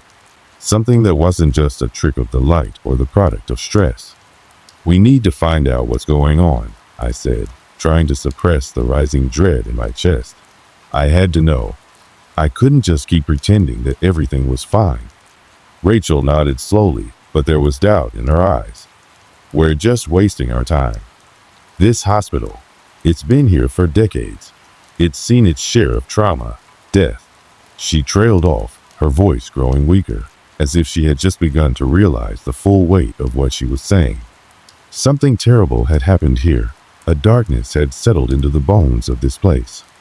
That night, after our shift ended, I found myself standing in the same hallway again, just as I had the night I had first noticed the figure. The tapping was louder now, constant, relentless, like a heartbeat that echoed through the walls of the hospital. My pulse quickened, my footsteps hesitant, as if I could feel the presence that was close, watching, waiting. I couldn't shake the feeling that the hospital itself was alive, breathing, pulsing with something malevolent. I couldn't resist any longer. I had to investigate. Armed with nothing but my flashlight and my growing unease, I began my search through the darkened halls. At first, I checked the maintenance areas, thinking that maybe there was an old pipe or piece of machinery causing the odd sounds. But all the rooms were locked, and the few I could get into were completely empty. I moved deeper into the hospital, past the wards, past the surgical units, until I reached the oldest part of the building, the section no one ever used anymore. The air felt heavier as I walked through the worn halls, and the temperature dropped again, colder than anything I had felt before. The walls were lined with old photos of long-gone doctors and patients, their faces faded and yellowed with age. The whole area seemed to exude a sense of abandonment. Then I saw a door at the end of the hallway, half open. It looked like an old storage room. I felt an overwhelming urge to go in, to see what was inside. The door creaked as I pushed it open, the sound loud in the otherwise silent hospital. My flashlight beam cut through the darkness, illuminating rows of old medical equipment covered in dust. But it was the back wall that caught my attention. There, scrawled across the wall in what looked like old blood, were words. Words that made my stomach churn. "Get out. It's not over." I stepped closer, my heart racing. The words were jagged, smeared, as though someone, or something, had written them in a desperate frenzy. I couldn't tear my eyes away from the chilling message. Suddenly, I heard the sound of footsteps behind me, slow and deliberate. I spun around, flashlight in hand, but there was no one there. The hallway outside was empty, just like the room I had entered. Yet the footsteps continued, growing louder, closer. I rushed out of the room, my breath shallow, and made my way back to the nurse's station, my mind racing. I had to talk to Rachel. I had to tell her what I had found. But when I reached the station, I was met with an eerie silence. No one was there. I checked the clock. It was almost 4 o'clock. I thought I had heard Rachel's footsteps earlier, but now the whole hospital seemed empty, desolate. I walked through the hallways again, calling out for her, but there was no answer. The tapping sound started again, louder this time, echoing around me, coming from every direction. I tried to ignore it, but the feeling of being watched, the suffocating sensation, grew stronger. And then I heard it, a soft whisper, just barely audible. It came from the darkness at the end of the hallway, a voice I didn't recognize, cold and mocking. "Don't say I didn't warn you." I froze.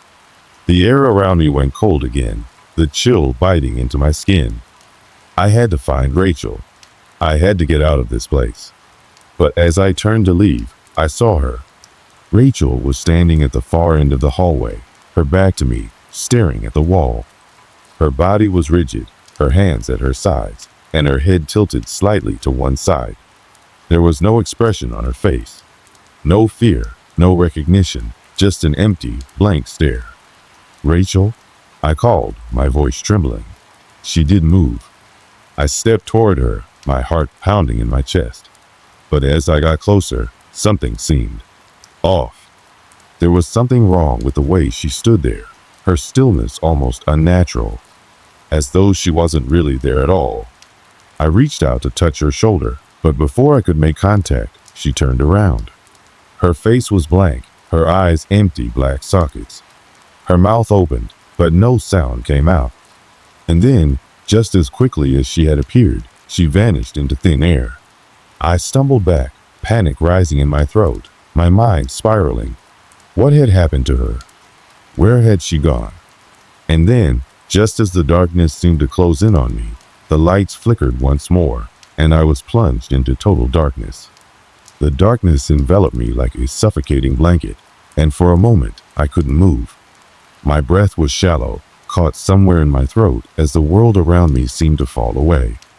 I had heard of places being haunted, of eerie stories whispered in the dead of night, but this was beyond anything I could have prepared myself for.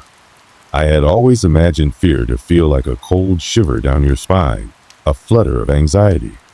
But this was different. The fear that gripped me now was something more primal, something raw and suffocating, wrapping around me like invisible hands. The kind of fear that made you question whether you were truly alone, or if the darkness itself was alive, watching, waiting. The lights flickered again, briefly, before coming back to life, but the hospital was no longer the same. The sterile, lifeless walls had taken on a sinister quality, their pale surfaces seeming to shift and warp before my eyes. It was as though the building itself was a living, breathing entity, and every heartbeat that pounded in my chest only fueled the growing dread. I stumbled forward, my legs unsteady, trying to steady myself. I needed to find Rachel, needed to find her and get out of this place. The hallway felt longer now, like it stretched on for miles, and each step seemed to echo in the silence, amplifying the weight of the unknown pressing in on me. As I walked, I couldn't shake the feeling that I was being watched, my every move being observed from the shadows.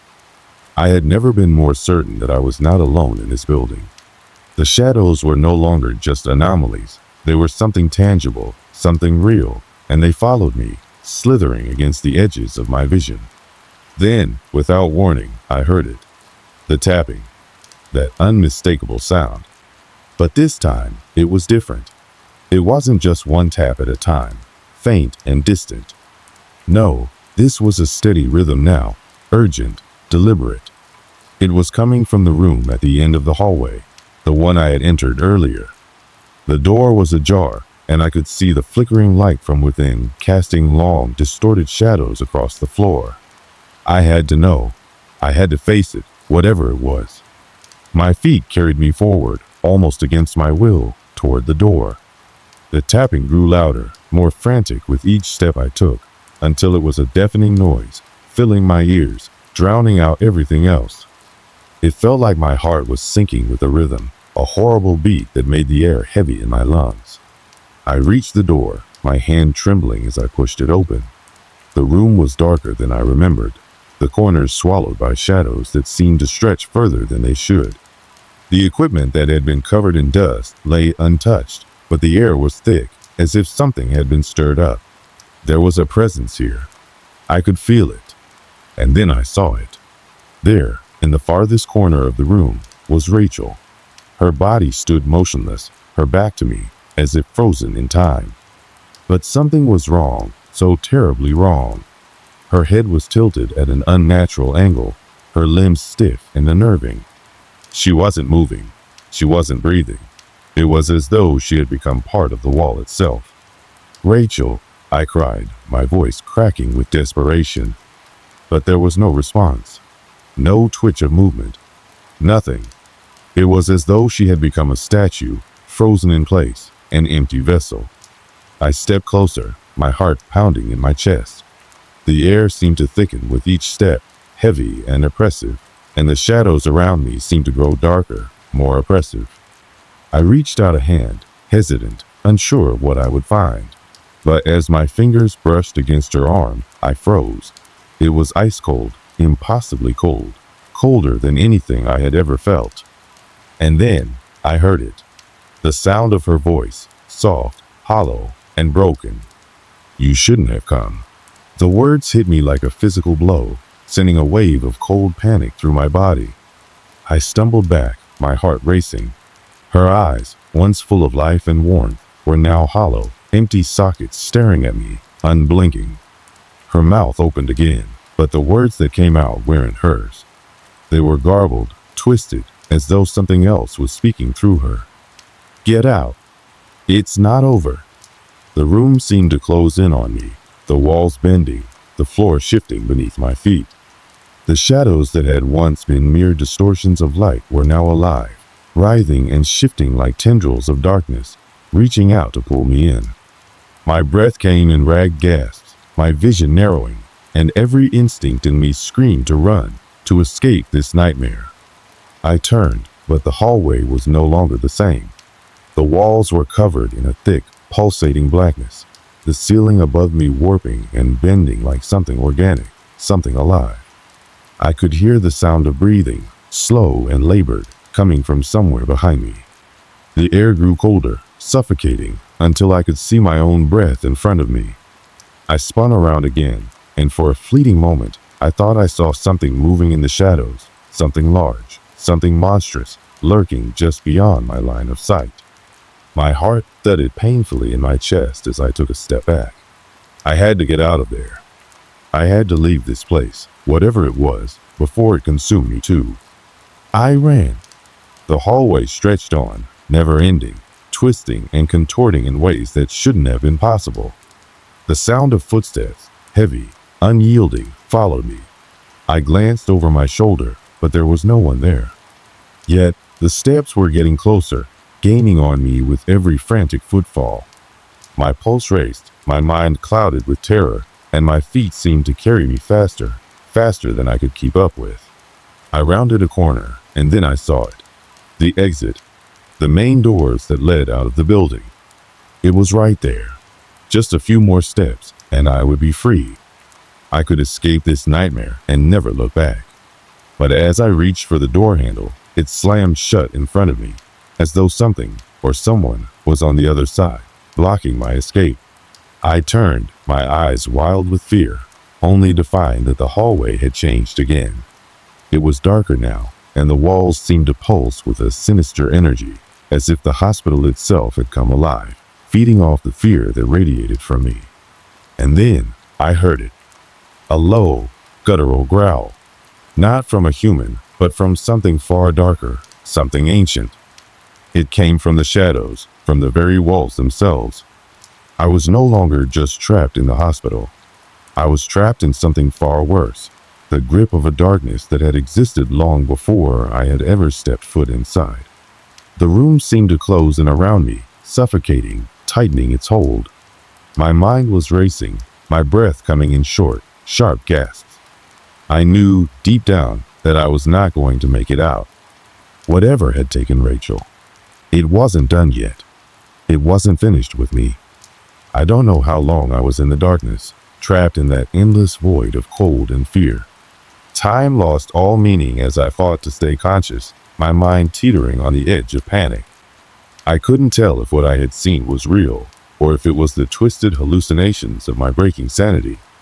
The last thing I remembered was Rachel, her hollow eyes staring through me, the dark growl echoing from the shadows, and then, nothing. When I woke up, I was lying on the cold, hard floor of the hospital, my body bruised and aching, but the oppressive darkness had lifted. For a moment, I just lay there, trying to make sense of it all. The walls around me were still the same, bleached white, cracked in places. The same sterile, lifeless environment I had entered earlier. But something had changed. There was an eerie stillness in the air, a quiet that I could feel in my bones. It was as if the building had exhaled a long, slow breath, and I was left standing in the aftermath. I pushed myself to my feet, my legs unsteady beneath me, my heart still hammering in my chest. The last thing I wanted to do was turn around, to look back at the darkness that had consumed me, but I knew I had no choice. I needed to understand what had happened, what I had experienced. Was I still in the same hospital, or had I somehow been transported somewhere else? And where was Rachel?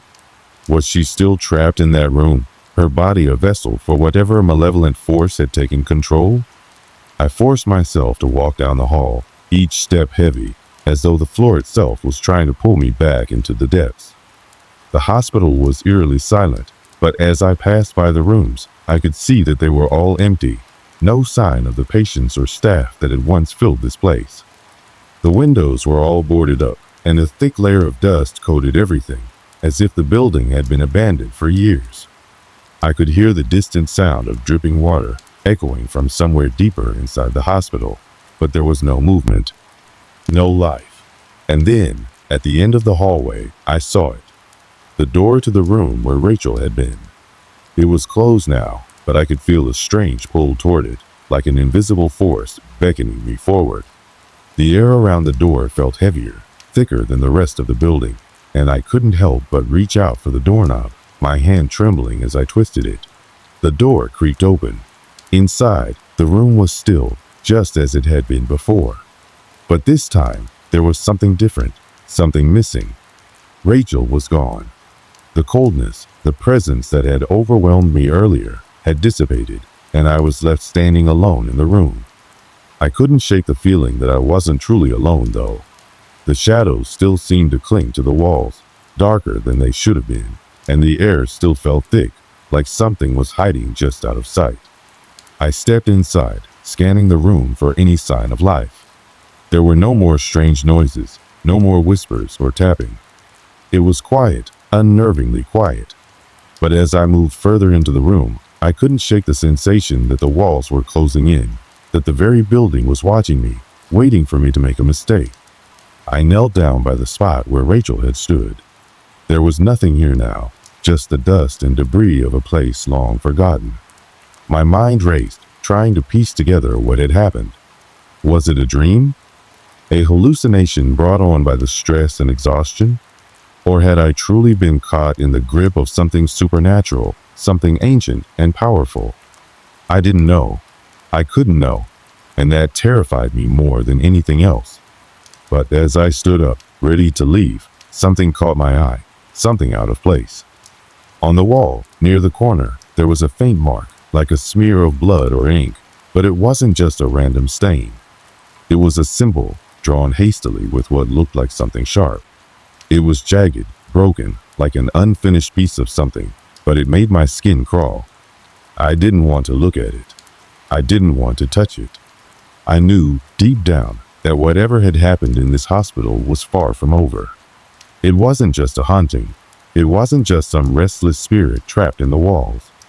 There was something darker at work here, something that had been waiting for me, for Rachel, and maybe even for others before us. Something that had always been here. I stepped back from the wall, my breath catching in my throat.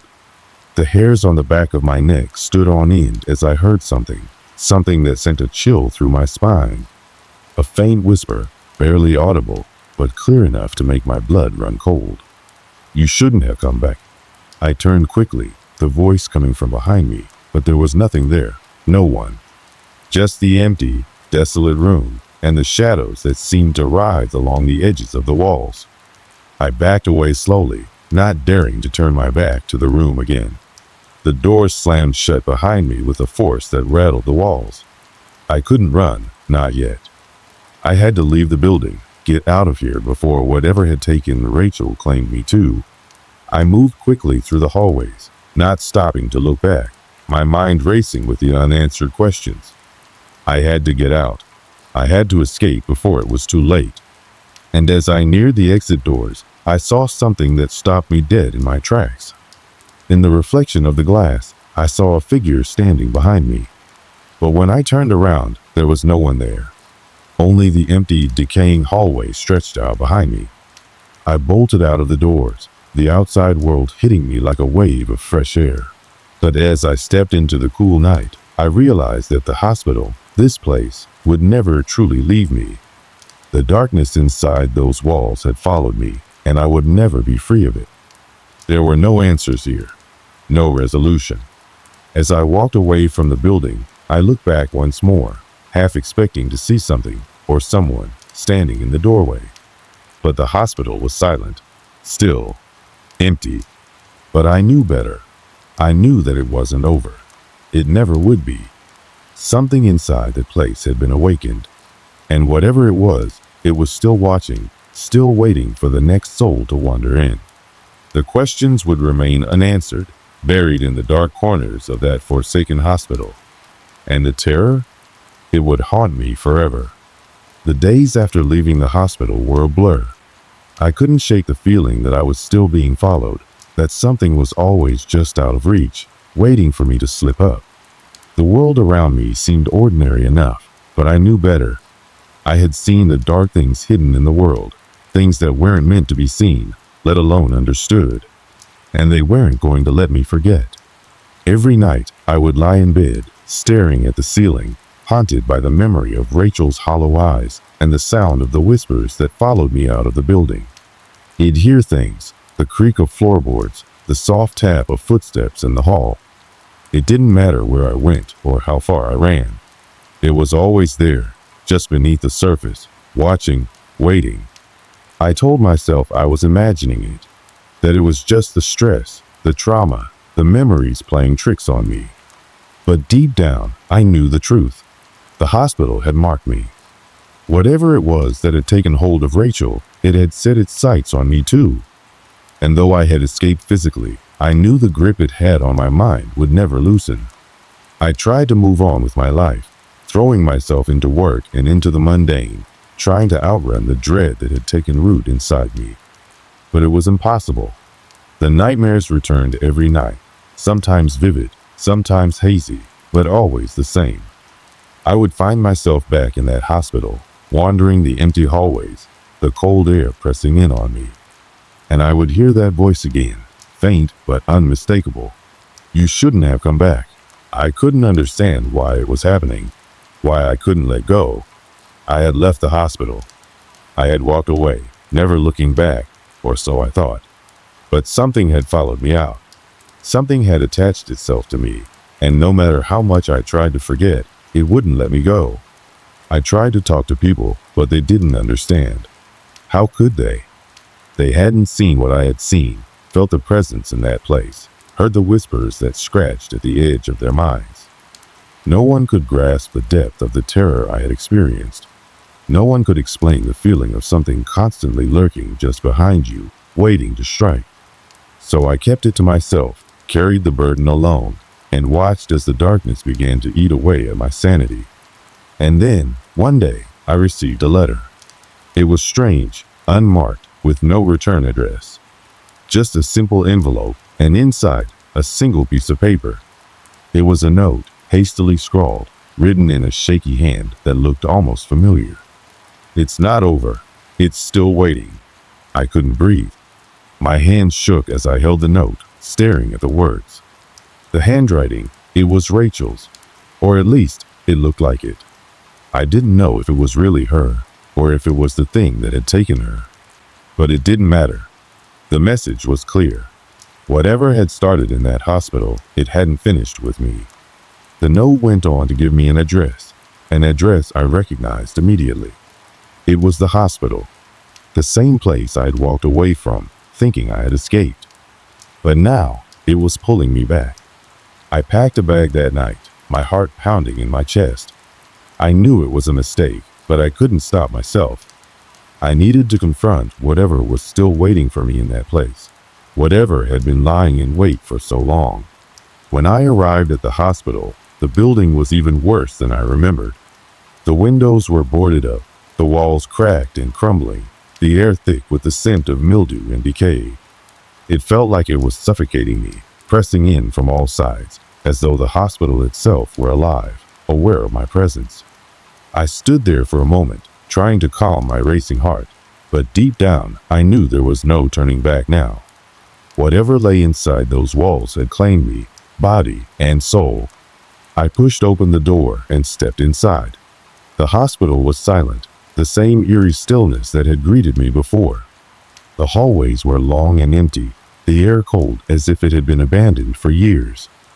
I walked down the corridors, feeling the weight of the darkness pressing in on me. It felt wrong, unnatural, like the building itself was resisting my presence. Then, as I neared the room where I had first encountered Rachel, I heard it again, the whisper, soft and cold, but unmistakable. "You shouldn't have come back." I froze, my heart hammering in my chest. The voice seemed to come from all directions, echoing off the walls. It wasn't Rachel's voice, not anymore. It was deeper, more sinister. I could feel the weight of it in my bones, the darkness closing in on me. I turned toward the room, and there, standing in the doorway, was a figure. It was Rachel, or at least, it looked like her. But her eyes were hollow, empty, like the life had been drained from her. Her skin was pale, almost translucent, and her mouth hung open, as if in a silent scream. I wanted to run, to escape, but I couldn't move. I was frozen in place, trapped by the terror that clung to me like a second skin. And then, the shadows in the room shifted. They moved like living things, writhing and twisting around the figure of Rachel. The temperature dropped, and I could see my breath in front of me, misty in the air. The room seemed to stretch, the walls closing in on me. Suddenly, Rachel, if it was even her, lunged forward, her face twisted in a grotesque smile, her eyes filled with nothing but hunger. I stumbled backward, my mind racing, but I couldn't escape. The darkness was closing in, swallowing everything whole. I don't remember how I got out. I don't know if I ever truly left. But I do know one thing. I'm not free. The hospital is always with me now, in the corners of my mind, in the shadows that move when I'm not looking. I can feel it, waiting, watching, and I know it's just a matter of time before it pulls me back into the depths once again. And so, I leave you with this. If you ever find yourself near an old abandoned hospital, don't go inside. Don't make the same mistake I did. Because once you walk through those doors, there's no leaving. Not truly. Something will follow you, something will stay with you, and it will never let you go.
It was the summer of 1999.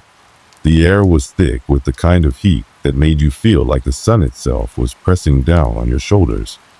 My friends and I had grown tired of the usual routine. Weekdays were spent working or running errands, and weekends were often filled with the same old hangouts. But one Saturday, we decided to break from the norm and do something a little different. We had heard about this old, barely operational amusement park on the outskirts of town. It was a place no one really talked about, not unless you were one of those thrill seekers looking for stories to tell. The kind of place that had long been forgotten by most, but still held a dark allure for those who dared to approach it. The park wasn't like the modern ones we were used to. It didn't boast flashy neon signs or a collection of modern rides. Instead, it felt like a place frozen in time. Overgrown with vines and rusted steel, it had an eerie atmosphere that you couldn't quite shake off, even from a distance. But the thrill of going somewhere most people avoided was enough to pull us in a group of 5, all on the brink of adulthood, decided we would be the ones to visit. There was Ben, a close friend from high school who had always been the one to convince us to take risks. She had this certain charm, a way of talking that made even the most outlandish ideas seem plausible. Then there was Casey, the more cautious one of the group, always quick to question the practicality of our plans, but also the one who would eventually go along with it, just for the sake of fitting in. Then there was Luke, a quiet, reserved guy who always seemed to be observing everything around him, more often than not blending into the background. But when he spoke, you listened. And lastly, there was me, just a guy trying to get through life, always looking for the next adventure, always ready to say yes to something new. I wasn't the most daring, but I never wanted to be left out either. As we all piled into Ben's beat-up van that afternoon, the excitement was palpable. We were ready for something new, something different. The plan was simple enough. Drive out to the park, walk around, maybe take some pictures, and head home. Nothing too crazy, just a brief detour on our way to whatever else we had planned for the day. But we all knew there was a part of us that was hoping for more, hoping that this place would give us something we'd be talking about for years to come. The drive was uneventful. As we made our way through the quiet countryside, the road seemed to grow emptier, and the once bright, sunny sky began to darken. The closer we got, the more oppressive the air felt. It was like the park itself was pulling us in, like it had been waiting for us. The kind of place that felt abandoned, but not in the way you might think. It wasn't a place forgotten by time. It was a place that had chosen to be forgotten. Finally, after what seemed like an eternity, we reached the entrance. It wasn't an obvious entrance like you'd expect to see at most parks. There were no gates, no ticket booths, no signs welcoming you. Just a crumbling archway, barely visible through the trees, with the faintest outline of what might have once been a sign that read something along the lines of Dreamland Amusement Park. Ben, of course, was the first to jump out of the van, his usual excitement barely contained. Casey hesitated for a moment, but after seeing the look on Ben's face, she reluctantly followed. Luke and I exchanged a glance, both of us unsure, but curiosity outweighed caution. We were already here, so we might as well see it through. As we stepped through the archway, a strange silence fell over the group. It wasn't the normal quiet you'd expect from an abandoned place. It felt unnatural. The air was thick with dust, the kind that clung to your skin and filled your lungs. The whole place was just off. The rides were all there, but they didn't look like anything you'd want to ride. The Ferris wheel, once towering and majestic, was now a rusted skeleton. The bumper cars were in various states of disrepair, their colorful paint chipped and faded. The smell of rot and decay hung in the air. The place was deserted, save for the faint sound of creaking metal. It was like the park itself was holding its breath, waiting for something to happen. There was something unsettling about how quiet it was. No birds, no wind, just silence. It wasn't the peaceful kind of quiet either. It was the kind of quiet that made your skin crawl, like the world had pressed pause, and we were the only ones left moving. We wandered deeper into the park, taking in the remnants of what once was. Casey was the first to speak, though her voice was low, almost as if she was afraid to disturb the stillness. "This place is weird. It's like no one's been here in years." I could only nod in agreement. The sense of desolation was overwhelming. Yet, as we continued, there was this growing feeling, a sensation at the back of my mind, that we weren't alone.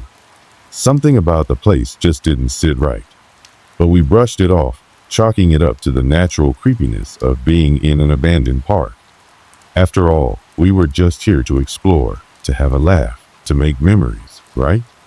But as we walked deeper, the atmosphere grew heavier. Something was waiting for us. Something. Or someone. We wandered for what felt like hours, taking in the sights of the decaying amusement park. The towering Ferris wheel loomed above us, but it seemed strangely frozen in place, like a giant watching over the remnants of forgotten joy. The air hung heavy, as if the very earth beneath us was soaked with years of forgotten sorrow. But for a while, everything seemed harmless enough. Just a broken-down amusement park, a weird place, but nothing to truly worry about. I kept glancing around, not entirely comfortable, but too intrigued to leave. The others were much the same, unsettled but dismissive of the growing tension in the air. That was until we stumbled upon the old funhouse. It had once been a place of laughter, no doubt. The kind of attraction that drew children and families to line up in eager anticipation, the mirrors warping reality and distorted sounds echoing in the hallways.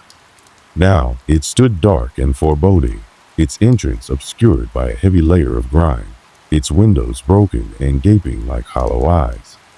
Despite the obvious decay, something about the building felt oddly inviting, like it was calling to us. "Let's go in," Ben said, his voice a little too eager, his eyes gleaming with that familiar spark that always pushed us into doing things we probably shouldn't. I wasn't so sure. Even though we were here to explore, I couldn't shake the feeling that something wasn't right. The air felt colder around the funhouse. The shadows inside seemed deeper, like they had a life of their own. "Well, just have a quick look around. We've come this far, right?" Ben continued, already stepping toward the door. Casey shot me a nervous look, but I could see her curiosity getting the best of her. With a reluctant nod, she followed him. Luke didn't say anything, but his footsteps were slow, almost as if he didn't want to approach the entrance at all. I was the last one to step forward, still unsure, but something about the place, maybe it was the mystery, maybe it was the fear, pulled me inside. The air inside the funhouse was thick with dust. Every footstep sent a puff of particles into the air, making it hard to breathe. The darkness seemed to swallow everything, and we were forced to fumble around, trying to find our way in the blackness. It was like we were walking through a memory, a place that had once been filled with life, now haunted by its former self. The sound of our footsteps echoed loudly in the silence, and that's when I first felt it, an unmistakable sensation that we were being watched. I glanced around, trying to shake off the feeling, but it was impossible. It was like the walls themselves were alive, as though they could hear our every movement. I could sense that Casey felt it too, her body stiffening beside me, her hand brushing against mine. I heard her whisper under her breath, "I don't like this." We continued moving, slowly, carefully, almost as if we didn't want to disturb the stillness. The mirrors around us warped our reflections, twisting our features into grotesque versions of ourselves. And the further we walked, the more uncomfortable I became. The floor beneath us creaked with every step, the walls groaning as if the building itself was protest our intrusion. Then it happened. At first, it was subtle, a flicker of light, barely noticeable, but it was there. A small, dim light from somewhere in the corner of the room, illuminating the far wall for a split second before vanishing. I froze, my heart skipping a beat. "Did you see that?" I whispered, my voice barely above a murmur. Ben didn't seem to notice. He was too busy taking pictures of the decaying walls, trying to make the best of the place like it was some sort of abandoned theme park attraction. Casey, however, looked over at me, her eyes wide with uncertainty. "What was that?" she asked, her voice trembling slightly. I couldn't say. I just stared at the spot where the light had been, hoping I hadn't imagined it. But before I could say anything, Luke, who had been silent up until that moment, spoke. "Let's get out of here," he said, his voice low, almost a whisper. We all turned to him, surprised by the sudden urgency in his tone. Luke wasn't the type to get scared easily. He had always been the calm one, the one who kept his head in strange situations. But now, there was something different about him, something I couldn't quite place. His face was pale, his eyes darting around the room like he was trying to find a way out. "What's wrong?" Casey asked, her voice laced with concern. Luke didn't answer. He just turned and started walking toward the door, his pace quickening, his footsteps echoing in the silence. Then, still oblivious, kept snapping photos, laughing as he posed in front of the cracked mirrors. "Luke, come on, man. It's just an old building. Nothing to be afraid of," Ben said, his voice light, trying to shake off the tension in the air. But it was too late. Luke had already reached the door and was trying to open it. He pulled on the handle, but it didn't budge. He tried again, more forcefully this time, but the door was stuck. "Shit," he muttered, slamming his shoulder against the door, trying to force it open. "What the hell?" Ben said, finally noticing that something was wrong. He dropped his camera and walked over to Luke, pulling at the door handle himself. "Is it locked?" Casey asked, her voice tight with panic. I walked over to join them, tugging on the handle. It didn't move. It was like the door had been sealed shut, but none of us had heard the sound of a lock turning. There was no mechanism, just the feeling of being trapped in this place, as though the building itself had decided to keep us inside. "What the hell is going on?" I muttered, panic rising in my chest. It was then that I noticed something else. The air in the room had changed. It wasn't just cold, it was heavy, almost suffocating. The walls seemed to pulse, like they were breathing. And then came the sound. At first, it was a faint whisper, a rustling sound, like dry leaves skittering across the ground. But it was coming from somewhere deep within the funhouse, a sound that was far too close for comfort. My heart raced as the sound grew louder, becoming a soft shuffling, like footsteps. But the footsteps weren't ours. I looked at the others, and we all froze. No one moved, no one spoke. We all heard it, those heavy, deliberate footsteps coming closer. The darkness felt thicker now, and the shadows around us seemed to shift, to stretch, as though they were alive.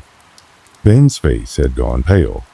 His usual confidence had evaporated, replaced by a growing sense of dread. "Did anyone else hear that?" he asked, his voice barely a whisper. Casey clutched my arm, her grip tight, her breathing shallow. Luke stood in front of the door, his body tense, his face a mask of fear. It wasn't like him to be this way, and the change in him only heightened my own fear. The footsteps continued, drawing nearer with each passing second. Then, just as suddenly as it had started, the sound stopped. Dead silence. We stood there for a long moment, all of us too afraid to move. I could hear my heart pounding in my chest, the noise so loud I thought it would drown out everything else. The fear settled over us like a blanket, heavy and suffocating. The silence in the funhouse felt unbearable. It was as though time had slowed, stretching each second longer than the last. We all stood there, frozen, waiting for something, anything, to happen. Our breaths were shallow, and I could feel my pulse throbbing in my ears. The darkness around us seemed to close in, heavier than before. The air was thick with an unnatural chill, making each exhale visible in the dim light from our flashlights. I couldn't shake the feeling that something was wrong. It wasn't just the fact that the door wouldn't open. It wasn't just the sound of those footsteps we had all heard but couldn't explain. It was the way the place felt. The walls seemed to vibrate, almost as if they were alive. The air smelled stale, like forgotten memories and decaying wood. The floor beneath our feet creaked with each movement, but there was something else too, an underlying hum that vibrated through the soles of my shoes, like the building itself was humming with energy, waiting for something to happen. I couldn't stand the stillness any longer. "Okay, I'm going to try again," Luke said, his voice tight with frustration as he pulled at the door handle for what seemed like the 10th time. But once again, it didn't move. It was as if the door had become a part of the wall itself, sealed shut by something we couldn't see, something we didn't understand. We all exchanged uneasy glances. I could see the panic creeping into Ben's face now, his hands shaking as he fumbled with his phone, trying to get a signal that wasn't there. Casey stood off to the side, her arms wrapped tightly around herself, her eyes darting from one shadow to the next. I felt it too. The weight of the room, the growing sense that we weren't alone. Whatever had been walking behind us, whatever had made the noise, it hadn't gone away. It was still here, watching us. "What now?" Casey whispered, her voice barely audible. "We need to figure out what's going on," I said, my own voice sounding too loud in the thick air. I didn't know what I was hoping for, but I knew we couldn't stay trapped here forever. "Maybe there's another exit," Ben suggested, still trying to check his phone, but with no luck. The signal was dead. Of course it was. It was the kind of thing that only seemed to happen when you were somewhere you shouldn't be. Without another word, we started moving again. The atmosphere in the room had shifted, and it was as though the place itself was pushing us forward, urging us to move deeper into its confines. The mirrors that lined the walls seemed to warp even more now, twisting our reflections into grotesque versions of ourselves, stretching and distorting our faces into something barely recognizable. It was as though the mirrors were alive, mocking us, showing us things we didn't want to see. I reached out to touch one of the mirrors, just to see if it was cold, but when my hand met the surface, it felt wrong. The glass was soft, like rubber, and I recoiled immediately, stepping back. "That's not normal," I muttered, but no one seemed to hear me. They were all too focused on the door, or the shadows in the corners of the room, or the strange hum that seemed to be growing louder. The hum had become a low, vibrating noise, almost like a distant engine idling. It seemed to come from the very walls themselves, making the air feel thick and charged, like static electricity hanging in the atmosphere. I could feel it in my bones, a sense of unease that gnawed at me with every passing second. "What is that?" Luke asked, his voice strained. "It sounds like something's moving inside the walls." I didn't want to say it, but I couldn't help myself. "We're not alone." Ben shot me a look, one that was half disbelief and half fear. "What the hell does that mean?" Before I could respond, the floor beneath us gave a loud groan, followed by a sudden, sharp cracking sound. We all froze. The noise was unmistakable. Something large, something heavy, had shifted. It was as though the building was settling, but in a way that didn't feel natural, like it was changing shape. "We need to get out. Now," Casey said, her voice rising in panic. She had moved away from the mirrors, her back pressed against the wall, her eyes wide with fear. "This place isn't right." I nodded, my own fear escalating. There was something in the air, something palpable, that made the very atmosphere feel like it was alive, watching us. The walls felt closer now, as though the room was shrinking, pressing in on us from every angle. Without another word, we rushed toward the nearest exit, or at least where we thought the exit should be. But as we turned the corner, we found ourselves back at the same place, the same hallway, the same mirrors, the same walls. It was as though the building was changing, shifting, trapping us in its labyrinthine corridors. "No way. This can't be happening," Ben muttered, slamming his fist against the wall in frustration. "We've been here before," I said, my voice tinged with disbelief. "How the hell did we end up back here?" Luke looked around, his eyes wide with panic now. "Where? We're stuck." The hum had intensified, filling the air, making it impossible to think straight. It was no longer just a low vibration. It had become a steady, pulsing noise, like something was coming closer. And then, just when I thought I couldn't take it anymore, the lights flickered. The dim light that had been guiding us, weak and flickering, went out completely. We were plunged into complete darkness. For a moment, everything stopped. The humming, the noises, the panic, it all came to a halt. And then, in the stillness, we heard a slow, deliberate scratching sound coming from the walls. It wasn't the building settling. It was something moving within them, something that didn't belong. "What the hell is that?" Casey whispered, her voice barely audible. None of us had an answer. We just stood there in the dark, listening to the scratching get louder, closer, until it was right beside us. And then, just as quickly as it had started, the sound stopped. The silence that followed was deafening, a thick, oppressive silence that weighed down on us like a physical force. My heart was pounding in my chest, my breath coming in short, shallow gasps. It was impossible to shake the feeling that something was just beyond the darkness, something watching us, waiting. "We need to go," I said, my voice shaking. "We need to leave. Now." But no one moved. We were all rooted to the spot, frozen in place by a fear so intense that it felt like it was suffocating us. And that's when the mirrors, those twisted, warped mirrors, started to move. At first, it was barely noticeable. A slight shift, a tiny ripple, but then the reflections in the glass changed. They didn't look like us anymore. Our faces were distorted, twisted into grotesque forms, eyes black and empty, mouths stretched wide into silent screams. But the worst part was that they didn't stop there. They began to move on their own. The reflections of our bodies jerked and twitched unnaturally, as if something else was controlling them, pulling their limbs in strange, jerking motions. I tried to look away, but the reflection was impossible to escape. It was everywhere. Every mirror in the room was showing the same thing, our distorted selves, moving without us. I couldn't breathe. The walls seemed to close in even further, the air thick with the hum of something malevolent. Something ancient. And then, just as I thought I couldn't take it anymore, the mirrors stopped moving. Everything fell silent once more. We were still trapped. The silence that followed was unbearable, stretching out like an eternity, thick with the weight of something unimaginable hanging in the air. We stood there, trembling, not daring to move as the flickering lights above us hummed ominously. Each of us, locked in place, still frozen by the horrors we had witnessed in the mirrors. But the silence was not a gift. It was only the calm before something far worse.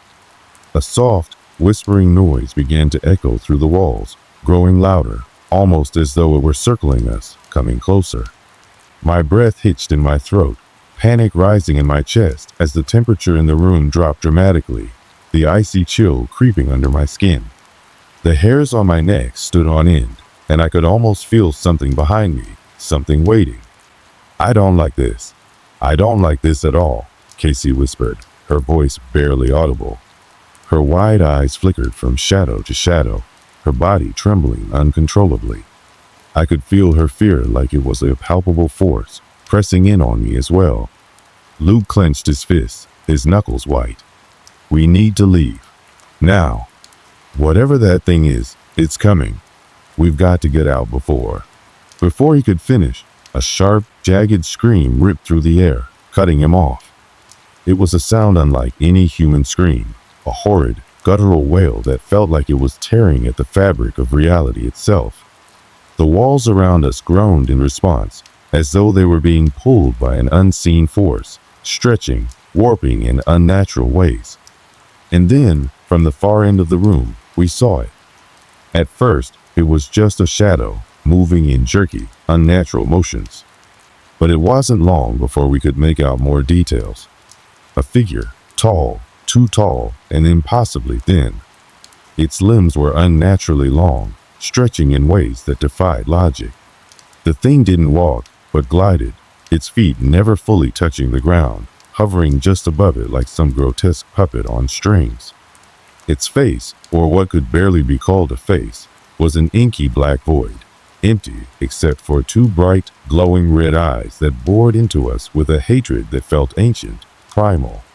The air seemed to thicken with the presence of the thing, a coldness so deep it hurt to breathe. I could hear my pulse pounding in my ears, And for the first time in my life, I was truly afraid. I wanted to scream, to run, but my body wouldn't obey me. It was as if the very essence of the place was holding me down, forcing me to watch as this thing, this nightmare, approached. "So, bitch, what is that?" Ben gasped, his voice cracking in terror as he took a half step back. His eyes were wide, his pupils dilated in pure, unrelenting fear. I wanted to say something to make sense of it all, but the words wouldn't come. My throat was tight, my tongue dry. There was no explanation. There was no reason for what we were seeing. All that mattered was that this thing, this terror, was real, and it was coming for us. It stopped in the center of the room, the screeching sound of its presence echoing off the walls. We couldn't move. It was as though it had wrapped us in some kind of invisible web, trapping us in place, paralyzing us with its overwhelming presence. Then the thing spoke. Its voice wasn't a voice at all. It was more of a thought, a whisper that didn't come from the air, but from inside our own minds, vibrating through our skulls like it was speaking directly into the deepest corners of our souls. It was not a language I recognized, but the meaning was crystal clear. "You shouldn't have come here," it intoned, its voice cold and hollow, like the sound of stones scraping against each other in the depths of an ancient tomb. The words seemed to resonate with a deep, unsettling power, sending waves of dread crashing through my body. "We didn't mean to," Casey started, her voice trembling with fear. "We didn't know."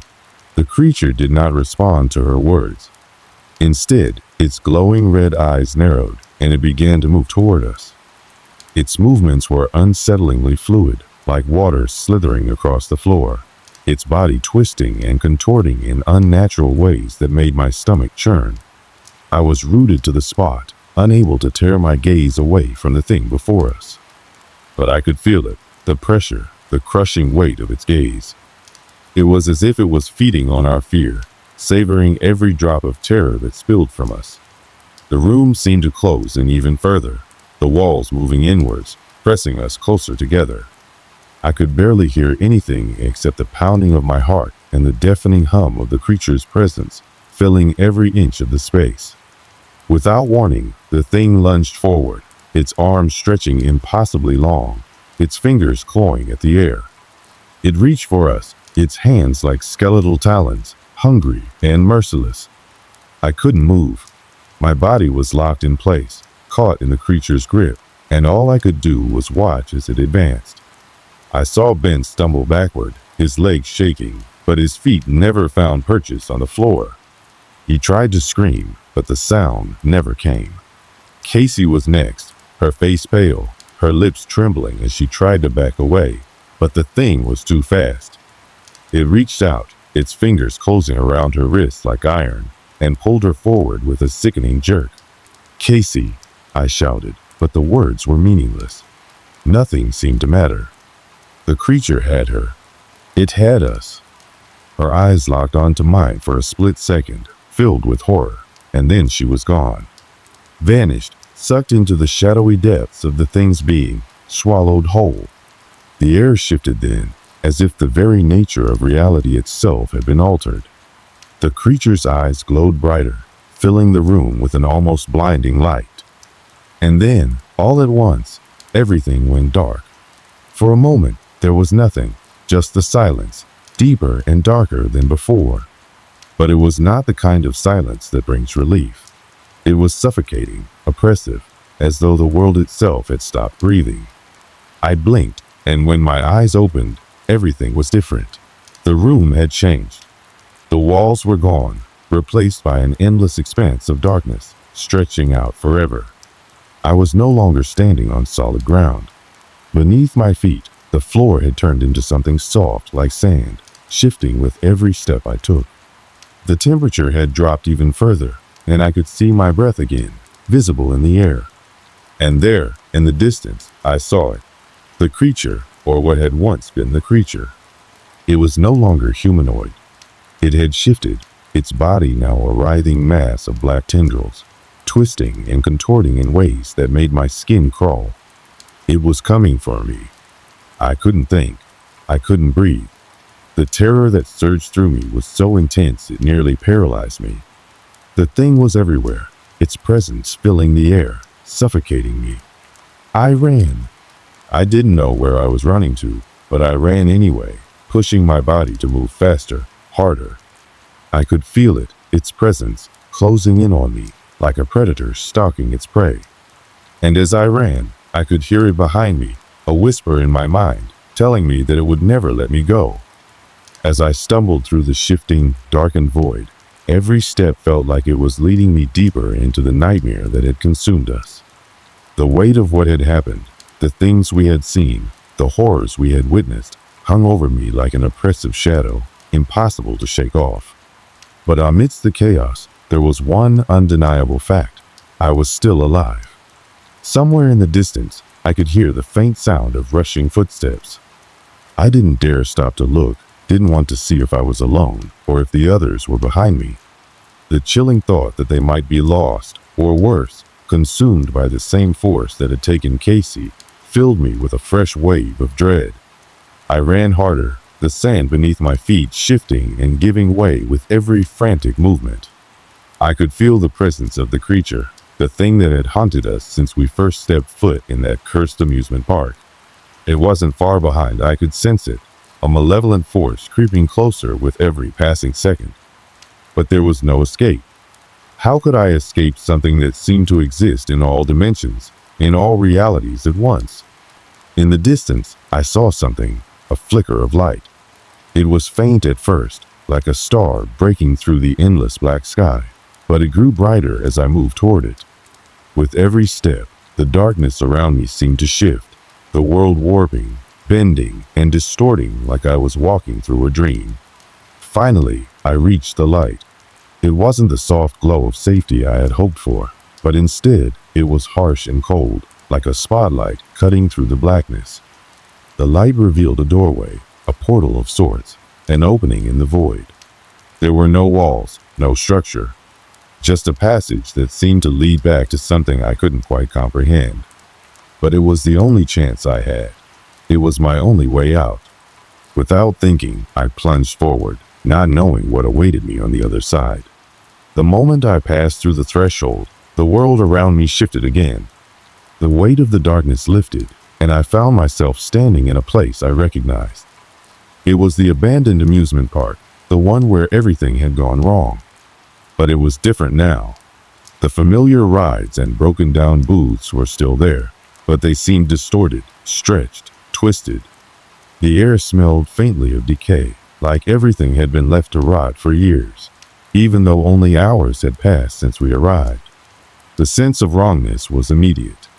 The park was too quiet, too still, as though it was holding its breath, waiting. I glanced around, expecting to see the others, Luke, Ben, anyone, but there was no one. The eerie silence was punctuated only by the faint rustle of wind through the overgrown grass. I walked cautiously, every step echoing in the stillness. My mind raced, trying to make sense of everything that had happened. How had I ended up here?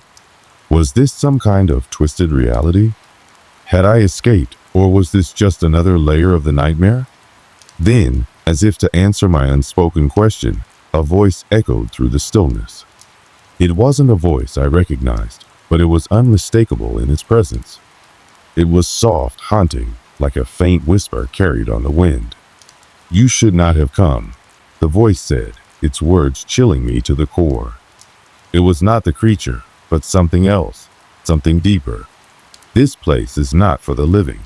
I turned around, trying to locate the source of the voice, but there was no one there. The park was empty, just as it had been when we first entered. My heart raced as the voice continued, growing louder and more insistent. "You have broken the boundaries.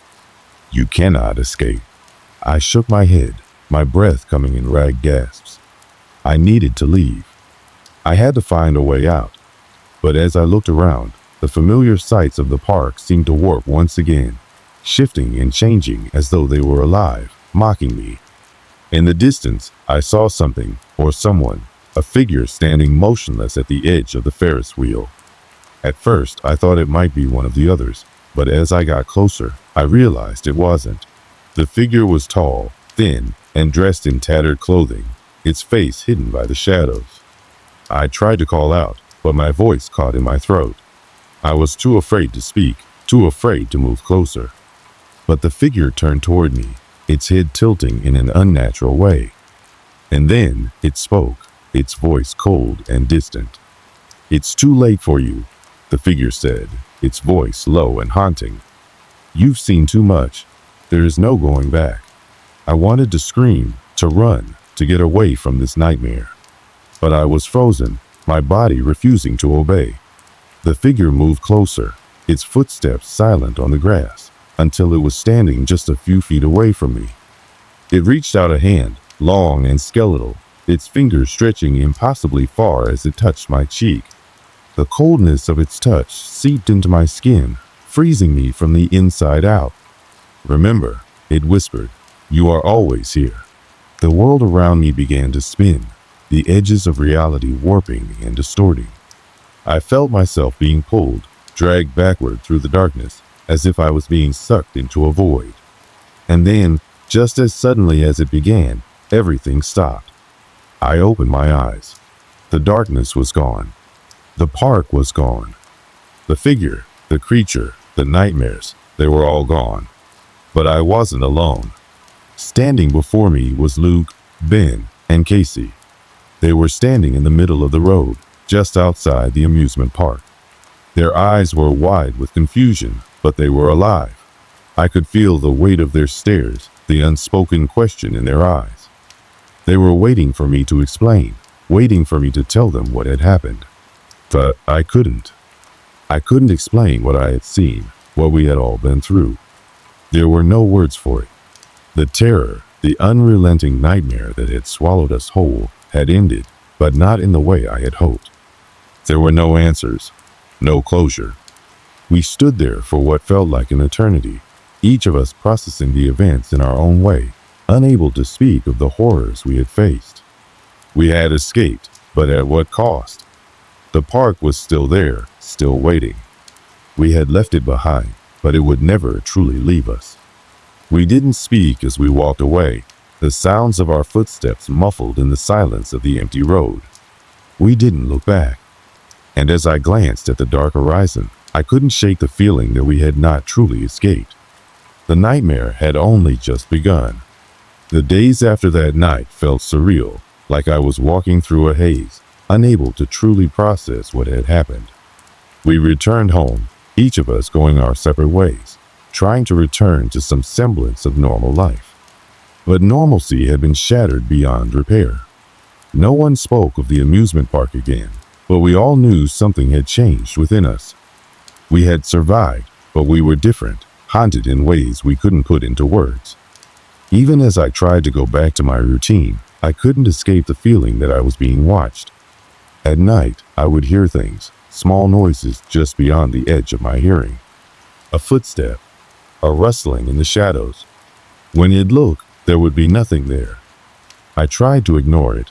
I tried to tell myself it was just the after effects of everything we had been through, the stress, the fear, playing tricks on my mind. But it felt real. It felt like something was waiting for me, just around the corner. I ran into Ben a few weeks later. He seemed off, distant, distracted, like he wasn't entirely present in the conversation. I had always known him as a strong, level-headed guy, but now there was something different about him. His eyes held that same look of uncertainty, that same feeling of being on the edge, like he was constantly waiting for something to happen. "Are you okay?" I asked, my voice filled with concern. He hesitated for a moment, looking over his shoulder as if checking to make sure no one was listening. "You know," he began quietly, "I've been having dreams. About the park. About the things we saw." His voice trailed off, and I could see the fear in his eyes. I knew exactly what he meant. I hadn't been able to shake the images either, and hearing that he had the same dreams made my stomach drop. "I've been seeing him too," I admitted. "I keep thinking him going crazy." Ben nodded, his face pale. "I thought it was just me. But it's not. It's real. The park, it's not gone. It's still out there. Watching." I wanted to argue, to tell him that it was all in our heads, that it couldn't be real, but I couldn't. Deep down, I knew he was right. The fear in his voice mirrored my own, and for the first time since we left the park, I realized that there was no escaping what we had experienced. The amusement park, or whatever it was never truly gone.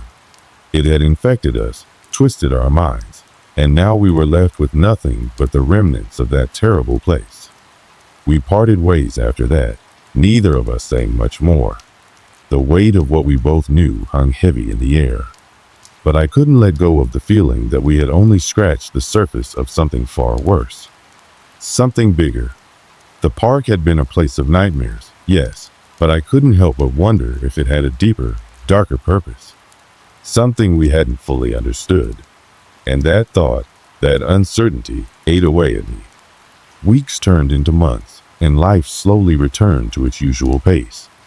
The days were bright and filled with the mundane, work, social events, errands. But the nights were different.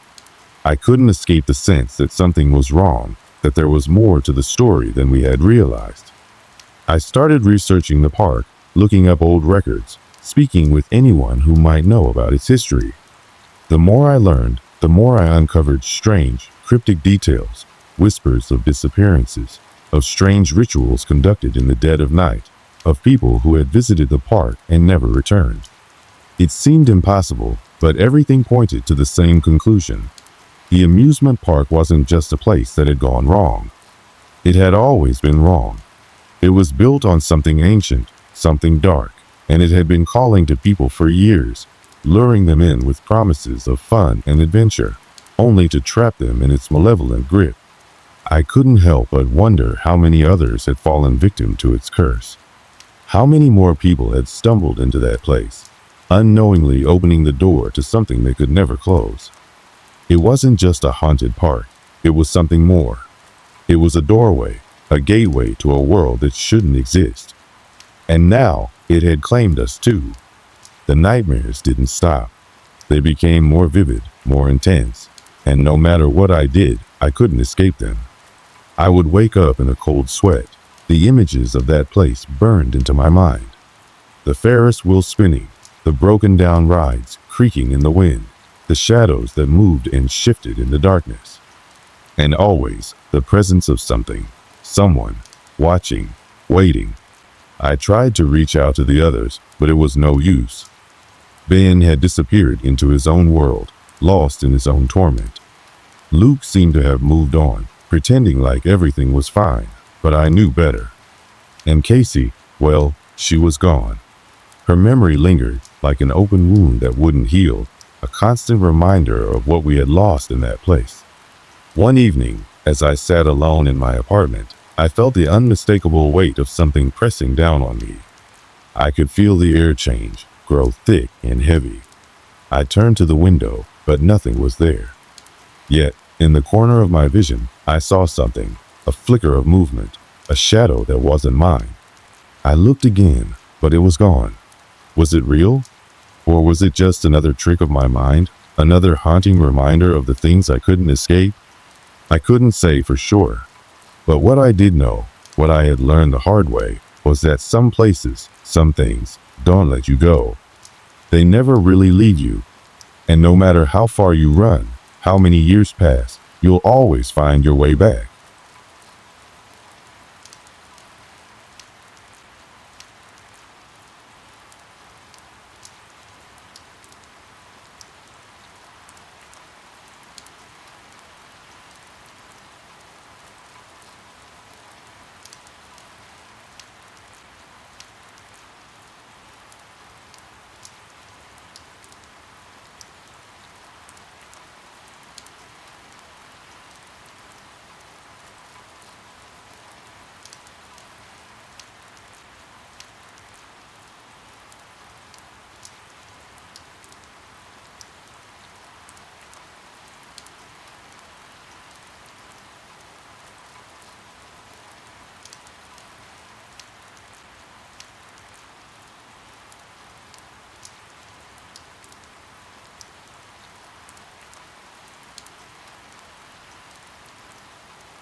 It was just another ordinary evening.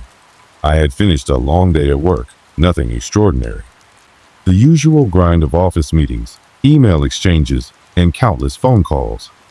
I remember sitting in my car, staring at the dash as I navigated my way out of the office parking lot.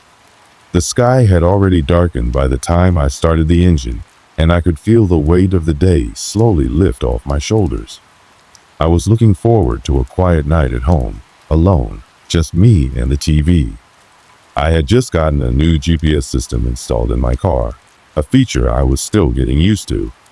As much as I hated to admit it, I was one of those people who still relied on old-fashioned paper maps to get around, but my friend had convinced me to upgrade to something a little more modern. This new GPS promised to be the latest in convenience, an app that promised to get me to my destination faster and easier than any paper map ever could. In theory, it sounded perfect. That evening, I was supposed to head to a friend's house on the outskirts of the city. I had been there before, but not enough times to know the route by heart. So, I plugged the address into my GPS, hoping it would guide me along a familiar path. The drive itself wasn't anything out of the ordinary. I passed through the usual streets, the bright lights of the city fading away as I ventured further into the suburbs. The air was cool, and the evening felt peaceful. There were only a few cars on the road, and I enjoyed the rare moments of silence that filled my car. As I followed the directions, my mind wandered. I thought about the events of the day and the upcoming weekend. I had plans to relax, catch up on sleep, maybe even watch a few movies. But then, the GPS blinked. It wasn't an alarming blink, just a quick flash, something I hadn't noticed before. I didn't think much of it at the time, but that slight glitch set the tone for what was about to happen. A second later, the voice from my GPS interrupted my thoughts, giving me new directions. The route had changed. I glanced at the screen, confused. The map showed me heading in a direction I wasn't familiar with. It was odd, completely different from the usual route to my friend's house. At first, I brushed it off.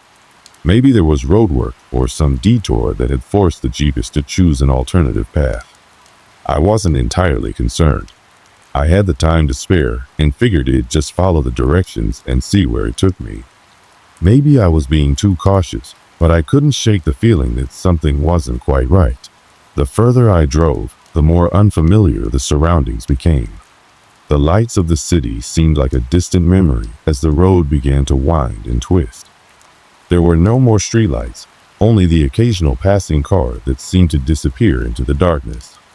The road was narrow, barely wide enough for two cars to pass each other without scraping the sides. The trees that lined the road were thick and unwelcoming, casting shadows that seemed to stretch on forever. I kept my eyes on the GPS screen.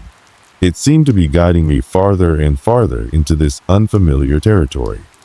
The voice continued to direct me, its calm tone contrasting sharply with the growing unease I felt in my stomach.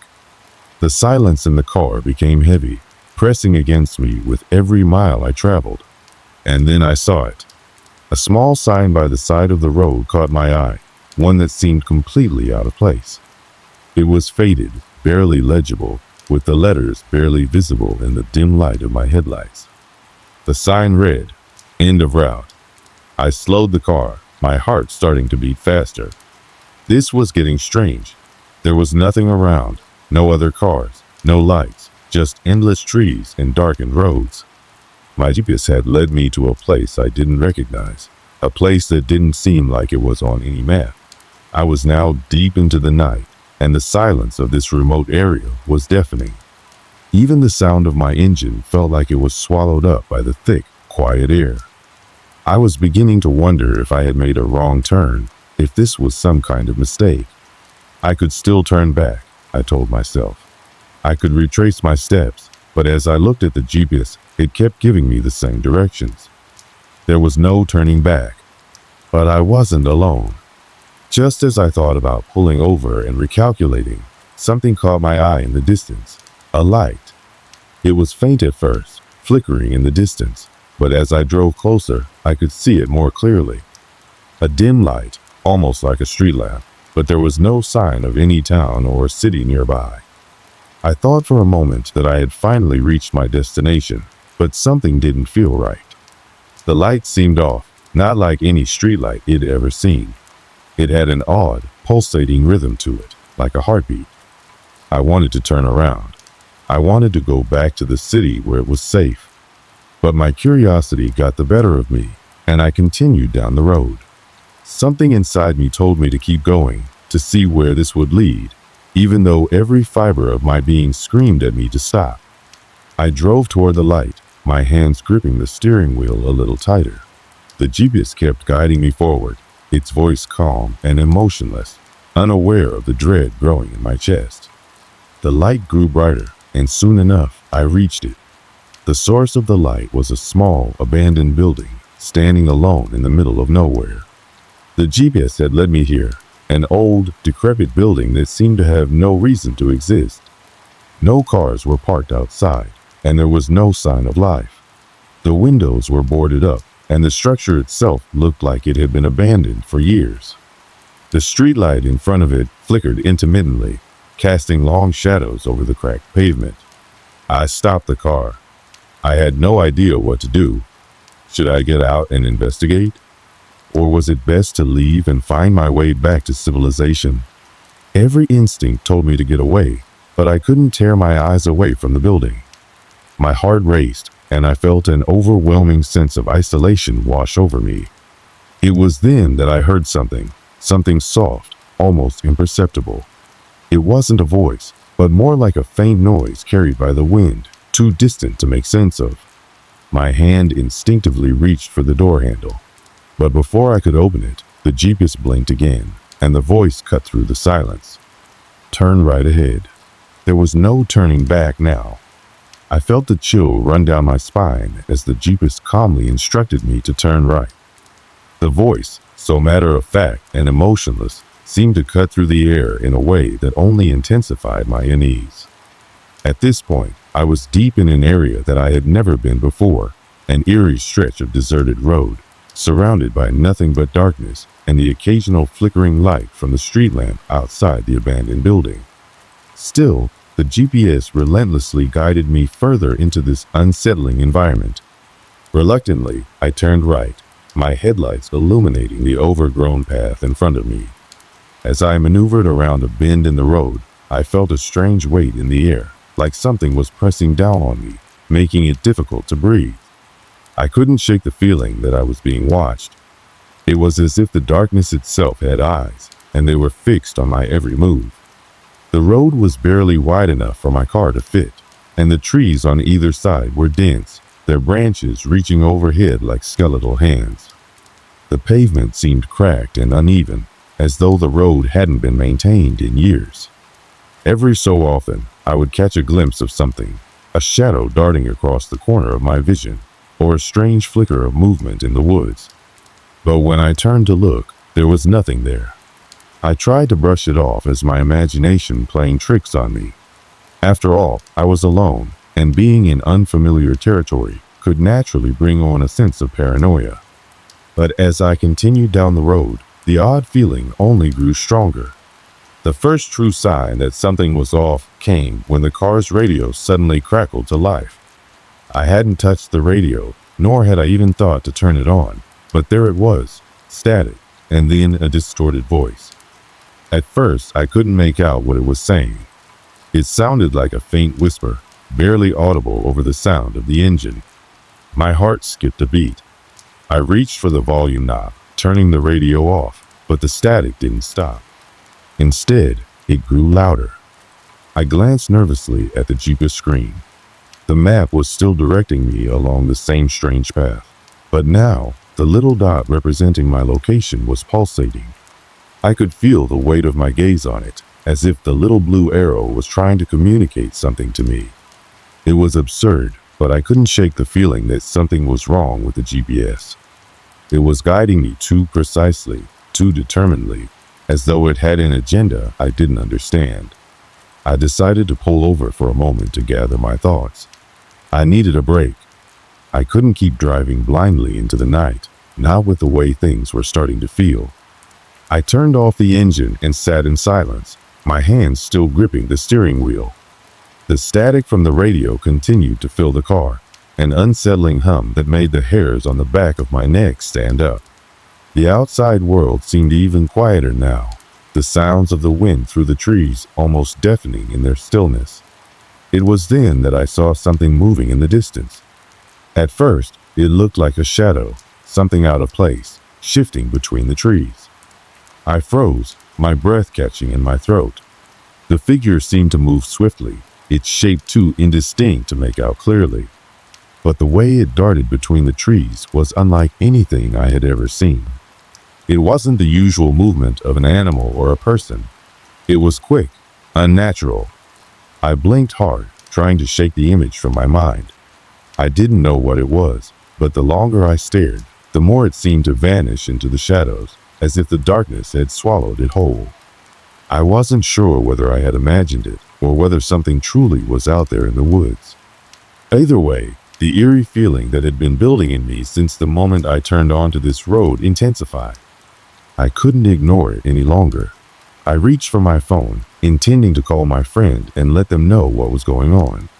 But when I unlocked the screen, I noticed something strange. The signal bars on my phone were flickering. I had full service not long ago, but now the bars were bouncing between no service and one bar. I tried calling, but there was no dial tone, just the hollow sound of the call not going through. This wasn't a coincidence. My stomach twisted with dread. The more I thought about it, the more I realized that I was in a place that felt completely disconnected from everything I knew. No signal, no signs of life. Just this cold, desolate road leading to an abandoned building and an unrelenting GPS guiding me into the unknown. With my phone useless, I decided to keep moving. Maybe it was just the isolation getting to me, making me feel like I was trapped in some kind of nightmare. But there was no turning back.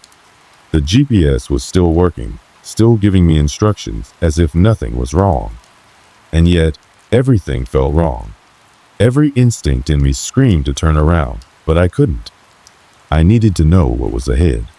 I had to know if there was something I was missing. I restarted the engine and pulled back onto the road, the car's headlights illuminating the dark, winding path in front of me.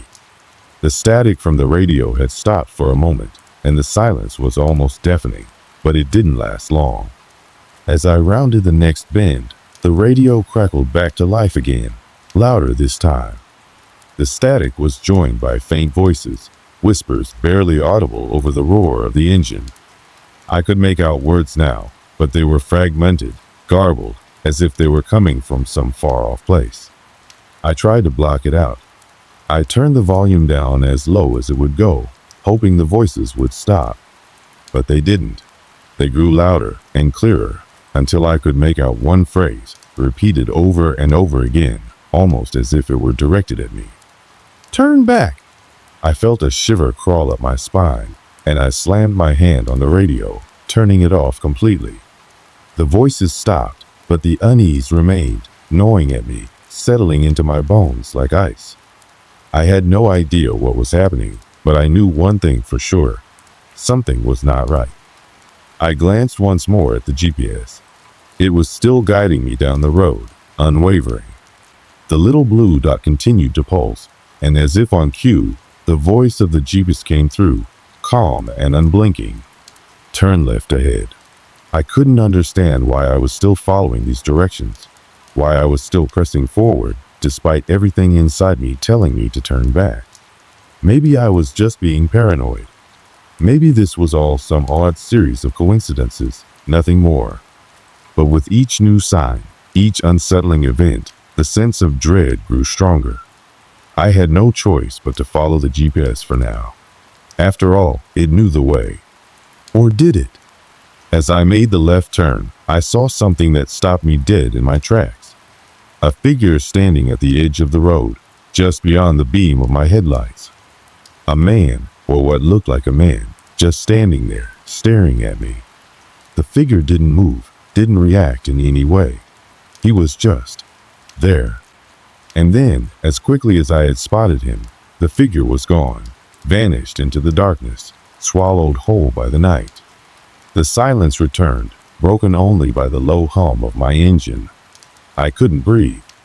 I didn't know what I had just seen, but it was clear that whatever was happening here, it was far from normal. The eerie stillness of the night seemed to stretch on forever. My mind raced as I drove deeper into the woods, past the spot where I had seen the figure standing at the edge of the road. The image of him standing there, motionless, lingered in my thoughts, refusing to fade away. I couldn't shake the feeling that I had crossed some sort of line, that I was venturing into a place where I wasn't supposed to be. But I couldn't bring myself to turn around. There was something compelling about it, something that held me captive, pushing me to go forward, despite the fear gnawing at the back of my mind. As I drove, the trees began to thicken on either side, their gnarled branches bending overhead like twisted fingers, creating an unnatural canopy that blocked out the sky. The air felt colder now, and my breath came out in visible puffs, swirling in the car's headlights before dissipating into the night. The road itself seemed to narrow, the asphalt cracked and uneven, as if it hadn't seen a vehicle in years. Each bump in the road sent a shudder through the car, a constant reminder that I was no longer on a well-traveled path. The GPS voice continued to guide me, but I no longer trusted it. I wasn't even sure why I was still listening to it. The damn thing had led me down this road to begin with, and now it was dictating my every move, as though it knew exactly where I needed to go. But what if it was wrong? What if it was sending me deeper into something dangerous? I couldn't be sure, but the thought of turning back had crossed my mind. Several times, in fact. I looked at my phone again, hoping for some sign of signal, something to ground me in reality. But once again, the bars flickered between no service and one, leaving me with nothing but a useless device. My fingers tightened around the steering wheel, the sensation of helplessness creeping in like a slow, suffocating fog. Then, without warning, the radio flared to life again, but this time it was different. The static was more intense, almost deafening, and the whispers were louder, more distinct. My heart pounded in my chest as I strained to hear what they were saying. It wasn't the same garbled, fragmented voice I'd heard earlier. It was clearer now, as though whoever, or whatever, was speaking was right there in the car with me. Turn back. The voice was low, almost a growl, and it chilled me to the bone. I glanced at the radio in disbelief, my fingers trembling as I reached to turn it off. But as soon as my hand touched the dial, the voice grew louder, filling the car, drowning out everything else. Turn back, turn back, turn back. Panic surged through me, and I slammed my hand down on the radio, cutting off the voice with a loud crackle. The car was silent once more, but the tension in the air was thick, almost suffocating. My mind was racing, and I couldn't think straight. Was this all in my head? Was I losing it? Or was something truly wrong with this place? I had to get out of the car. I needed air. The oppressive silence inside the vehicle felt like a pressure on my chest, and I couldn't breathe. I pulled the car to the side of the road, my tires crunching over the gravel as I parked in the darkness. The headlights cut through the night, illuminating nothing but the dense woods around me. For a moment, I sat there in the car, my hands gripping the steering wheel, my breath shallow. What was I even doing here? I had no answers, only questions, and the more I tried to reason through them, the more the fear gnawed at me, making everything feel unreal. I decided to get out of the car. As I stepped outside, the cold air hit me like a slap to the face. It was biting, sharp, and the hairs on the back of my neck stood up immediately. The sound of the leaves rustling in the trees was the only noise breaking the silence, but even that felt wrong, too loud, too crisp. The night seemed unnaturally still, as if the world itself was holding its breath. I took a few tentative steps away from the car, trying to clear my head, to make sense of the growing unease. My boots crunched over the dead leaves and twigs, the sound carrying farther than it should have in the heavy silence. I glanced around, but there was nothing to see, just the dark expanse of trees, their shapes twisting in the shadows. The road behind me looked empty, deserted, as though the world had forgotten this place. I wasn't sure how long I stood there, lost in the unsettling quiet. but eventually I heard a faint noise, just beyond the reach of my hearing. It was a soft tapping, rhythmic and deliberate. I froze. The sound came from the woods, just behind the trees, as though someone or something was moving between them. The tapping grew louder, closer, and my heart began to race. It wasn't an animal, I knew that much. It was too methodical, too intentional. My mind screamed at me to get back to the car, to drive away, but my feet stayed rooted to the spot.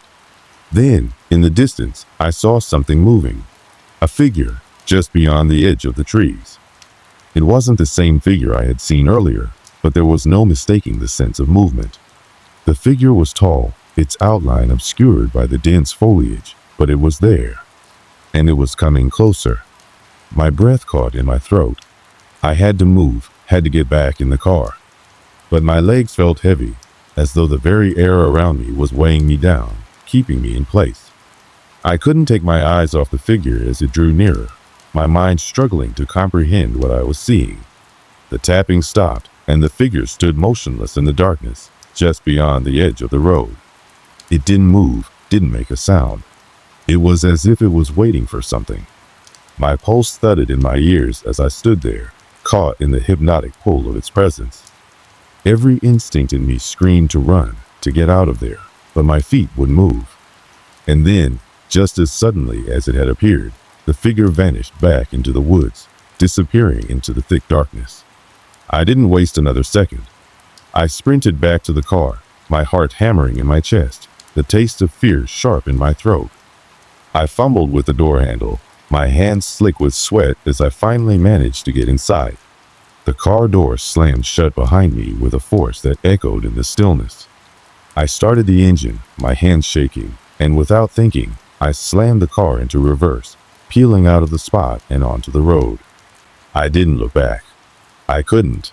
The GPS remained calm, its steady voice guiding me as if nothing had happened. But something had happened. I could feel it in the pit of my stomach, a sense of dread that refused to leave. I wasn't alone out here. And whatever was guiding me through these woods, whatever was waiting in the darkness, had no intention of letting me go. I had no idea where I was going now, or even if I could trust the GPS anymore. But I couldn't stay here. Not like this. I had to keep moving, to find some way out of this nightmare. The world outside the car had become a blur of trees and shadows, stretching endlessly into the dark void of the forest. My hands gripped the steering wheel so tightly that my knuckles ached, but I couldn't let go. I couldn't allow myself to relax, to ease the tension that had locked up my body. There was no way I was going to let my guard down, not after everything I had already encountered. The figure in the woods, the strange tapping, the disorienting feeling that the road itself was shifting beneath me, it was all too much. But none of it prepared me for what came next. The GPS voice continued its mechanical guidance, but the familiar words now felt ominous. The calm tone, the simple directions, none of it matched the rising sense of panic in my chest. I glanced at the screen again, my eyes darting over the blinking blue dot, but this time, something caught my attention. The dot was moving in the opposite direction of where I was heading. It was subtle at first, so small that I almost missed it, but it didn't take long before I realized the truth. The GPS wasn't just showing me the way. It was guiding me deeper into the heart of the woods. I didn't know whether to laugh or cry. The irony was almost too much. I had been following this damn device through all of this, letting it lead me to an unknown destination, trusting it when I shouldn't have. And now, it seemed to be playing some cruel trick on me. I slammed on the brakes, the tires screeching in protest as I fought to slow the car. The engine sputtered, and the headlights flickered, casting eerie shadows on the trees around me. I needed to stop. I needed to think. I couldn't keep driving aimlessly, chasing a path that didn't make sense. I threw the car into park, the engine still idling as the eerie silence wrapped around me once again. But as I sat there, staring at the GPS screen, the strangest thing happened. The road in front of me, the one I had been driving down, began to change. It wasn't gradual, it was sudden, like the world around me had shifted. The asphalt started to crack, the edges crumbling away, as if the ground itself was eroding beneath my feet. I had seen the road break apart before, but this wasn't like that. This was something different. I looked out the windshield, my breath catching in my throat as I realized what was happening. The trees in front of me, once tightly packed together, were now pulling apart, creating an opening in the forest. It was as if the woods were parting for me, revealing something hidden deep within the dark heart of the wilderness. I had no choice. The terror inside me fought with my curiosity, but in the end, I couldn't resist. I couldn't look away. The road was there, waiting for me, calling me forward. My hands shook as I put the car back in drive, my foot pressing gently on the gas pedal. Slowly, almost reluctantly, I started moving again, my eyes fixed on the path ahead. And then, without warning, the headlights illuminated something in the distance. It was a building, no, a house. A structure standing in the middle of the woods, isolated and forgotten. It looked old, abandoned, and wrong in a way I couldn't quite explain. The house was dark, windows boarded up, the roof sagging as though it hadn't been cared for in years. But what caught my attention wasn't just the house itself. It was the feeling that it was watching me, that it had been waiting for me to arrive. I didn't want to stop. My heart hammered in my chest, my breath coming in short, panic bursts. But something inside me urged me to keep going, to get closer, to see what lay hidden behind the walls of that house. As I pulled up to the driveway, the car jolted to a sudden halt. I wasn't sure why, but the engine sputtered and died, leaving me in complete silence. My hands were slick with sweat, my palms clammy against the steering wheel. For a long moment, I sat there, frozen, staring at the house through the windshield, unsure of what to do next. Then I heard it. The tapping. That same rhythmic sound, faint at first, but growing louder with each passing second. It was coming from somewhere inside the house. I didn't have to think twice. I knew, deep down, that whatever was waiting inside that house was not something I could escape from by just driving away. The road behind me had disappeared into the woods, swallowed up by the darkness. There was no turning back. If I wanted answers, if I wanted to survive, I had no choice but to go inside. I took a deep breath, forcing myself to open the car door. The cold air hit me like a physical blow, the chill seeping into my bones as I stepped out onto the gravel driveway. Every sound, every movement felt amplified in the eerie silence that surrounded me. My footsteps were muffled, but the world felt off, out of sync, as if I was no longer part of it. I didn't want to enter the house. I knew it was wrong. I knew that whatever waited inside, it wasn't human. But I had come this far. I had followed the GPS, listened to its guidance, and now I was here, standing in front of this decrepit building with no way out. The door creaked as I pushed it open, the sound echoing through the empty halls. The smell inside was overpowering, stale air, the scent of decay, something old and forgotten. As I stepped inside, the door slammed shut behind me with a force that made my heart skip a beat. I turned quickly, but it was too late. The door was locked. I was trapped. My eyes adjusted to the dim light, and I could see the outlines of furniture, broken chairs, dusty tables, shattered glass on the floor. But the most disturbing thing was the silence. It was oppressive. The kind of silence that presses down on your chest, making it hard to breathe. And then I heard the tapping again. Closer now. It was coming from the hallway just beyond the room I stood in. I couldn't see anyone, but the noise was unmistakable. Someone or something was in the house with me. I wasn't alone. My heart pounded in my chest, every nerve on edge as I slowly moved toward the source of the sound. My breath was shallow, my mind racing, but my body was moving on its own now, pulling me deeper into the darkness of the house. As I rounded the corner, the sight before me made me stop dead in my tracks. There, standing in the middle of the hallway, was a figure. A man. No, not a man. His features were distorted, twisted, as if his very form was warped by some unseen force. His eyes were hollow, empty sockets that stared at me with an intensity that chilled me to the bone. His mouth was a gaping black hole, as though he had no tongue, no voice, only the ability to tap and make that horrible sound. The tapping stopped. In that instant, the house felt alive, as though the very walls were closing in around me. The air grew thick, suffocating. I couldn't move, couldn't breathe. The figure took a step toward me, and I felt a surge of panic unlike anything I had ever experienced. My legs gave out, and I collapsed to the floor, my body shaking uncontrollably.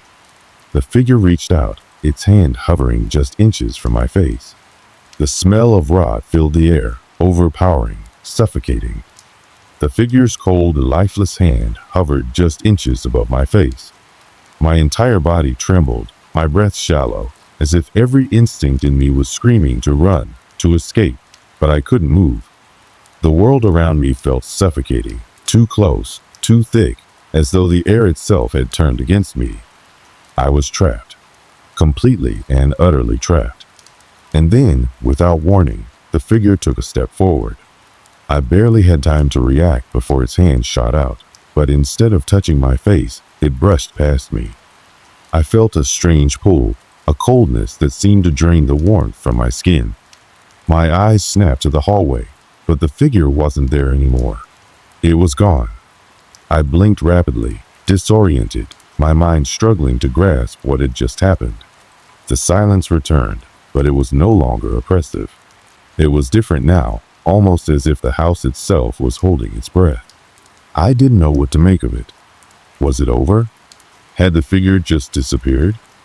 Was I truly alone? I forced myself to stand, my legs shaky, my stomach turning with each movement.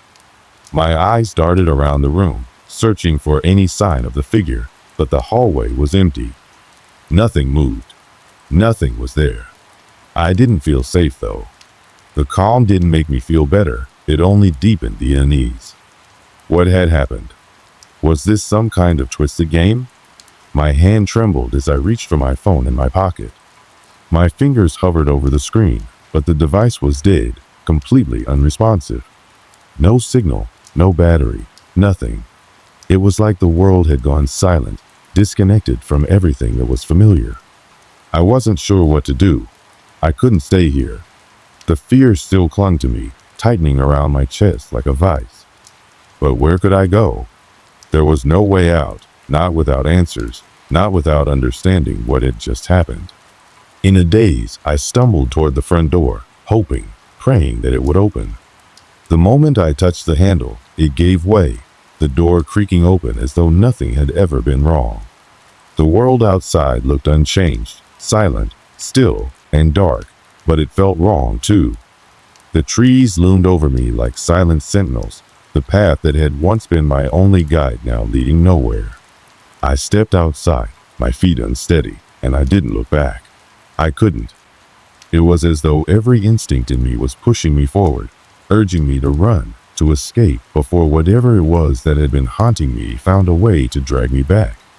My heart raced, each footstep pounding in my ears as I moved further away from the house. The world around me felt different. The air was heavier, thick with the remnants of something unnatural, something that didn't belong. The forest seemed to close in, as though the trees were watching me, tracking my every move. But still, I kept going. The only thing that mattered was getting away, getting out of this place. I didn't stop until I reached the car. I didn't even think to look for the keys. I just opened the door and climbed inside. The engine roared to life the moment I turned the key, the sound breaking the oppressive silence. My hands were shaking, my breath coming in shallow gasps, but at least I was in the car. At least I was moving. As I drove away from the house, the GPS remained silent, the screen dark and unhelpful. The road stretched out before me, but every curve, every bend felt like it was leading me somewhere I didn't want to go. The trees on either side of the road were closing in again, their branches reaching out like claws. I knew it wasn't real, but it felt real, felt like the forest was alive, trying to drag me back. I don't know how long I drove, but the feeling never left me. That sense of being watched, of something following me, was always there, lurking just beyond the edge of my vision. The road felt endless, stretching on and on, the headlights cutting through the darkness with no end in sight. When I finally reached the nearest town, I pulled over at the first gas station I saw. My hands still shook, my body exhausted from the strain of fear and panic. I didn't know what had happened, what that house had been, or who or what that figure had been. I didn't know why the GPS had led me there, or what the strange occurrences meant. All I knew was that I needed to leave it all behind, to walk away from whatever twisted reality I had stumbled into. I sat there for a long time, my eyes fixed on the dashboard, trying to calm my racing heart. It didn't make sense. None of it did. But that didn't matter anymore. I had survived. I had gotten out. Or so I thought. Weeks passed, and life began to settle back into its usual rhythm. I went back to work, spent time with friends, tried to put the experience behind me. But I couldn't shake the feeling that something was wrong, that I hadn't fully escaped. It wasn't just the dreams, those strange, fragmented nightmares that never seemed to let me rest. It was the little things. The sudden, inexplicable cold spots in my apartment. The odd sounds that echoed through the walls in the middle of the night. The feeling of being watched, even when I was alone. One evening, while sitting on the couch, scrolling through my phone, I saw something that made my blood run cold. There, on the screen, was an image of the house I had visited, the one that had haunted my every thought since that night. It was posted by someone I didn't know, a local news outlet sharing a story about the house. The caption read, "Mysterious disappearance linked to abandoned property." I clicked on the link, my hands trembling as the page loaded. The article detailed the history of the house, how it had once been owned by a man who had disappeared years ago, leaving behind only rumors of dark rituals and a history of tragedy. The house had been abandoned ever since, its occupants vanishing without a trace. But the article didn't stop there. It mentioned that others, too, had been drawn to the house, had followed the same eerie path that I had, only to be lost to the woods, never to return. And in the last paragraph, the one that made my skin crawl, it said, "It is said that the road to the house is guided by an unseen force, one that leads travelers to their doom." I stared at the screen, my breath caught in my throat. It was real. The horror, the terror, it wasn't just something I had imagined. It was something that had happened before, and something that would, no doubt, happen again. I couldn't escape it. The feeling that the house, the figure, the road, it was all connected. I had survived that night, but I didn't feel free. The question lingered in my mind. Had I truly escaped? Or had it only been the beginning of something far worse? The days that followed that night were marked by a quiet unease, a lingering feeling that I couldn't quite shake. I tried to convince myself that everything I had experienced was just some form of collective stress, a product of exhaustion and the unsettling isolation of being alone in a strange place. But deep down, I knew the truth, that feeling, that chilling sensation of being watched, didn't come from an overactive imagination. It was real, and it had followed me home. The article, the strange events at the house, the figure that had stood before me, all of it haunted me like a dark shadow I couldn't outrun. It wasn't just that the house had been abandoned. It was what it represented, a place where the line between the living and the dead blurred, where reality had slipped away and something far more sinister had taken its place. The nightmares became more vivid. They weren't the usual vague dreams of being lost or trapped, but intricate, terrifying visions of the house, its peeling paint, the broken windows, the ever-present cold that seemed to seep into your bones the moment you stepped inside. But it wasn't just the house in these dreams. The figure, the one I had seen in the hallway, was always there, standing in the shadows, its hollow eyes locked onto mine, its presence suffocating me. I would try to move, to run, but my feet felt as though they were stuck in the mud, and no matter how hard I tried to scream, no sound came out. It wasn't just the dreams. There were moments in my waking hours when I would catch glimpses of movement in the corner of my vision, as if something or someone was standing just out of sight, waiting. And the cold that never seemed to leave me. Even now, as I sit in the warmth of my living room, I can feel it creeping up my spine, making my skin prickle like the chill of a distant storm gathering on the horizon.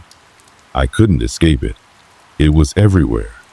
I thought about returning to the house. Maybe I was just being paranoid. Maybe it was all in my head. But something inside me knew that going back would only make things worse. There were no answers there, no closure, only more questions, more fear, and perhaps something darker still. But then, one day, as I was scrolling through my phone, trying to distract myself from the gnawing unease that had become my constant companion, I saw something that made my blood run cold. It was a news story, a brief headline about a missing person. A young woman, just like me, had gone missing after following the same road that I had traveled.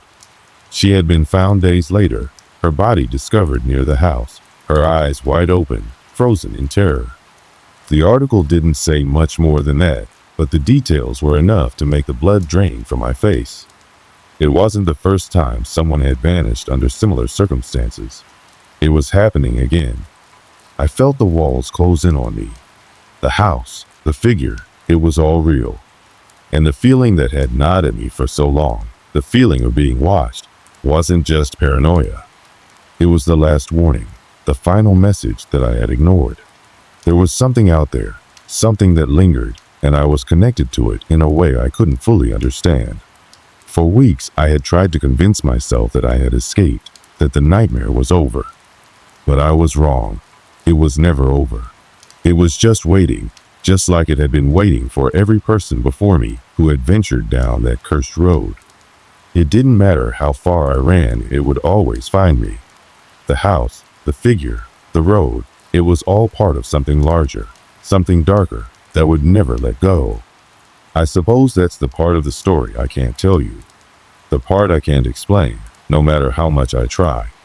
There are things in this world, things that defy explanation, things that live just beneath the surface, lurking in the corners of our perception.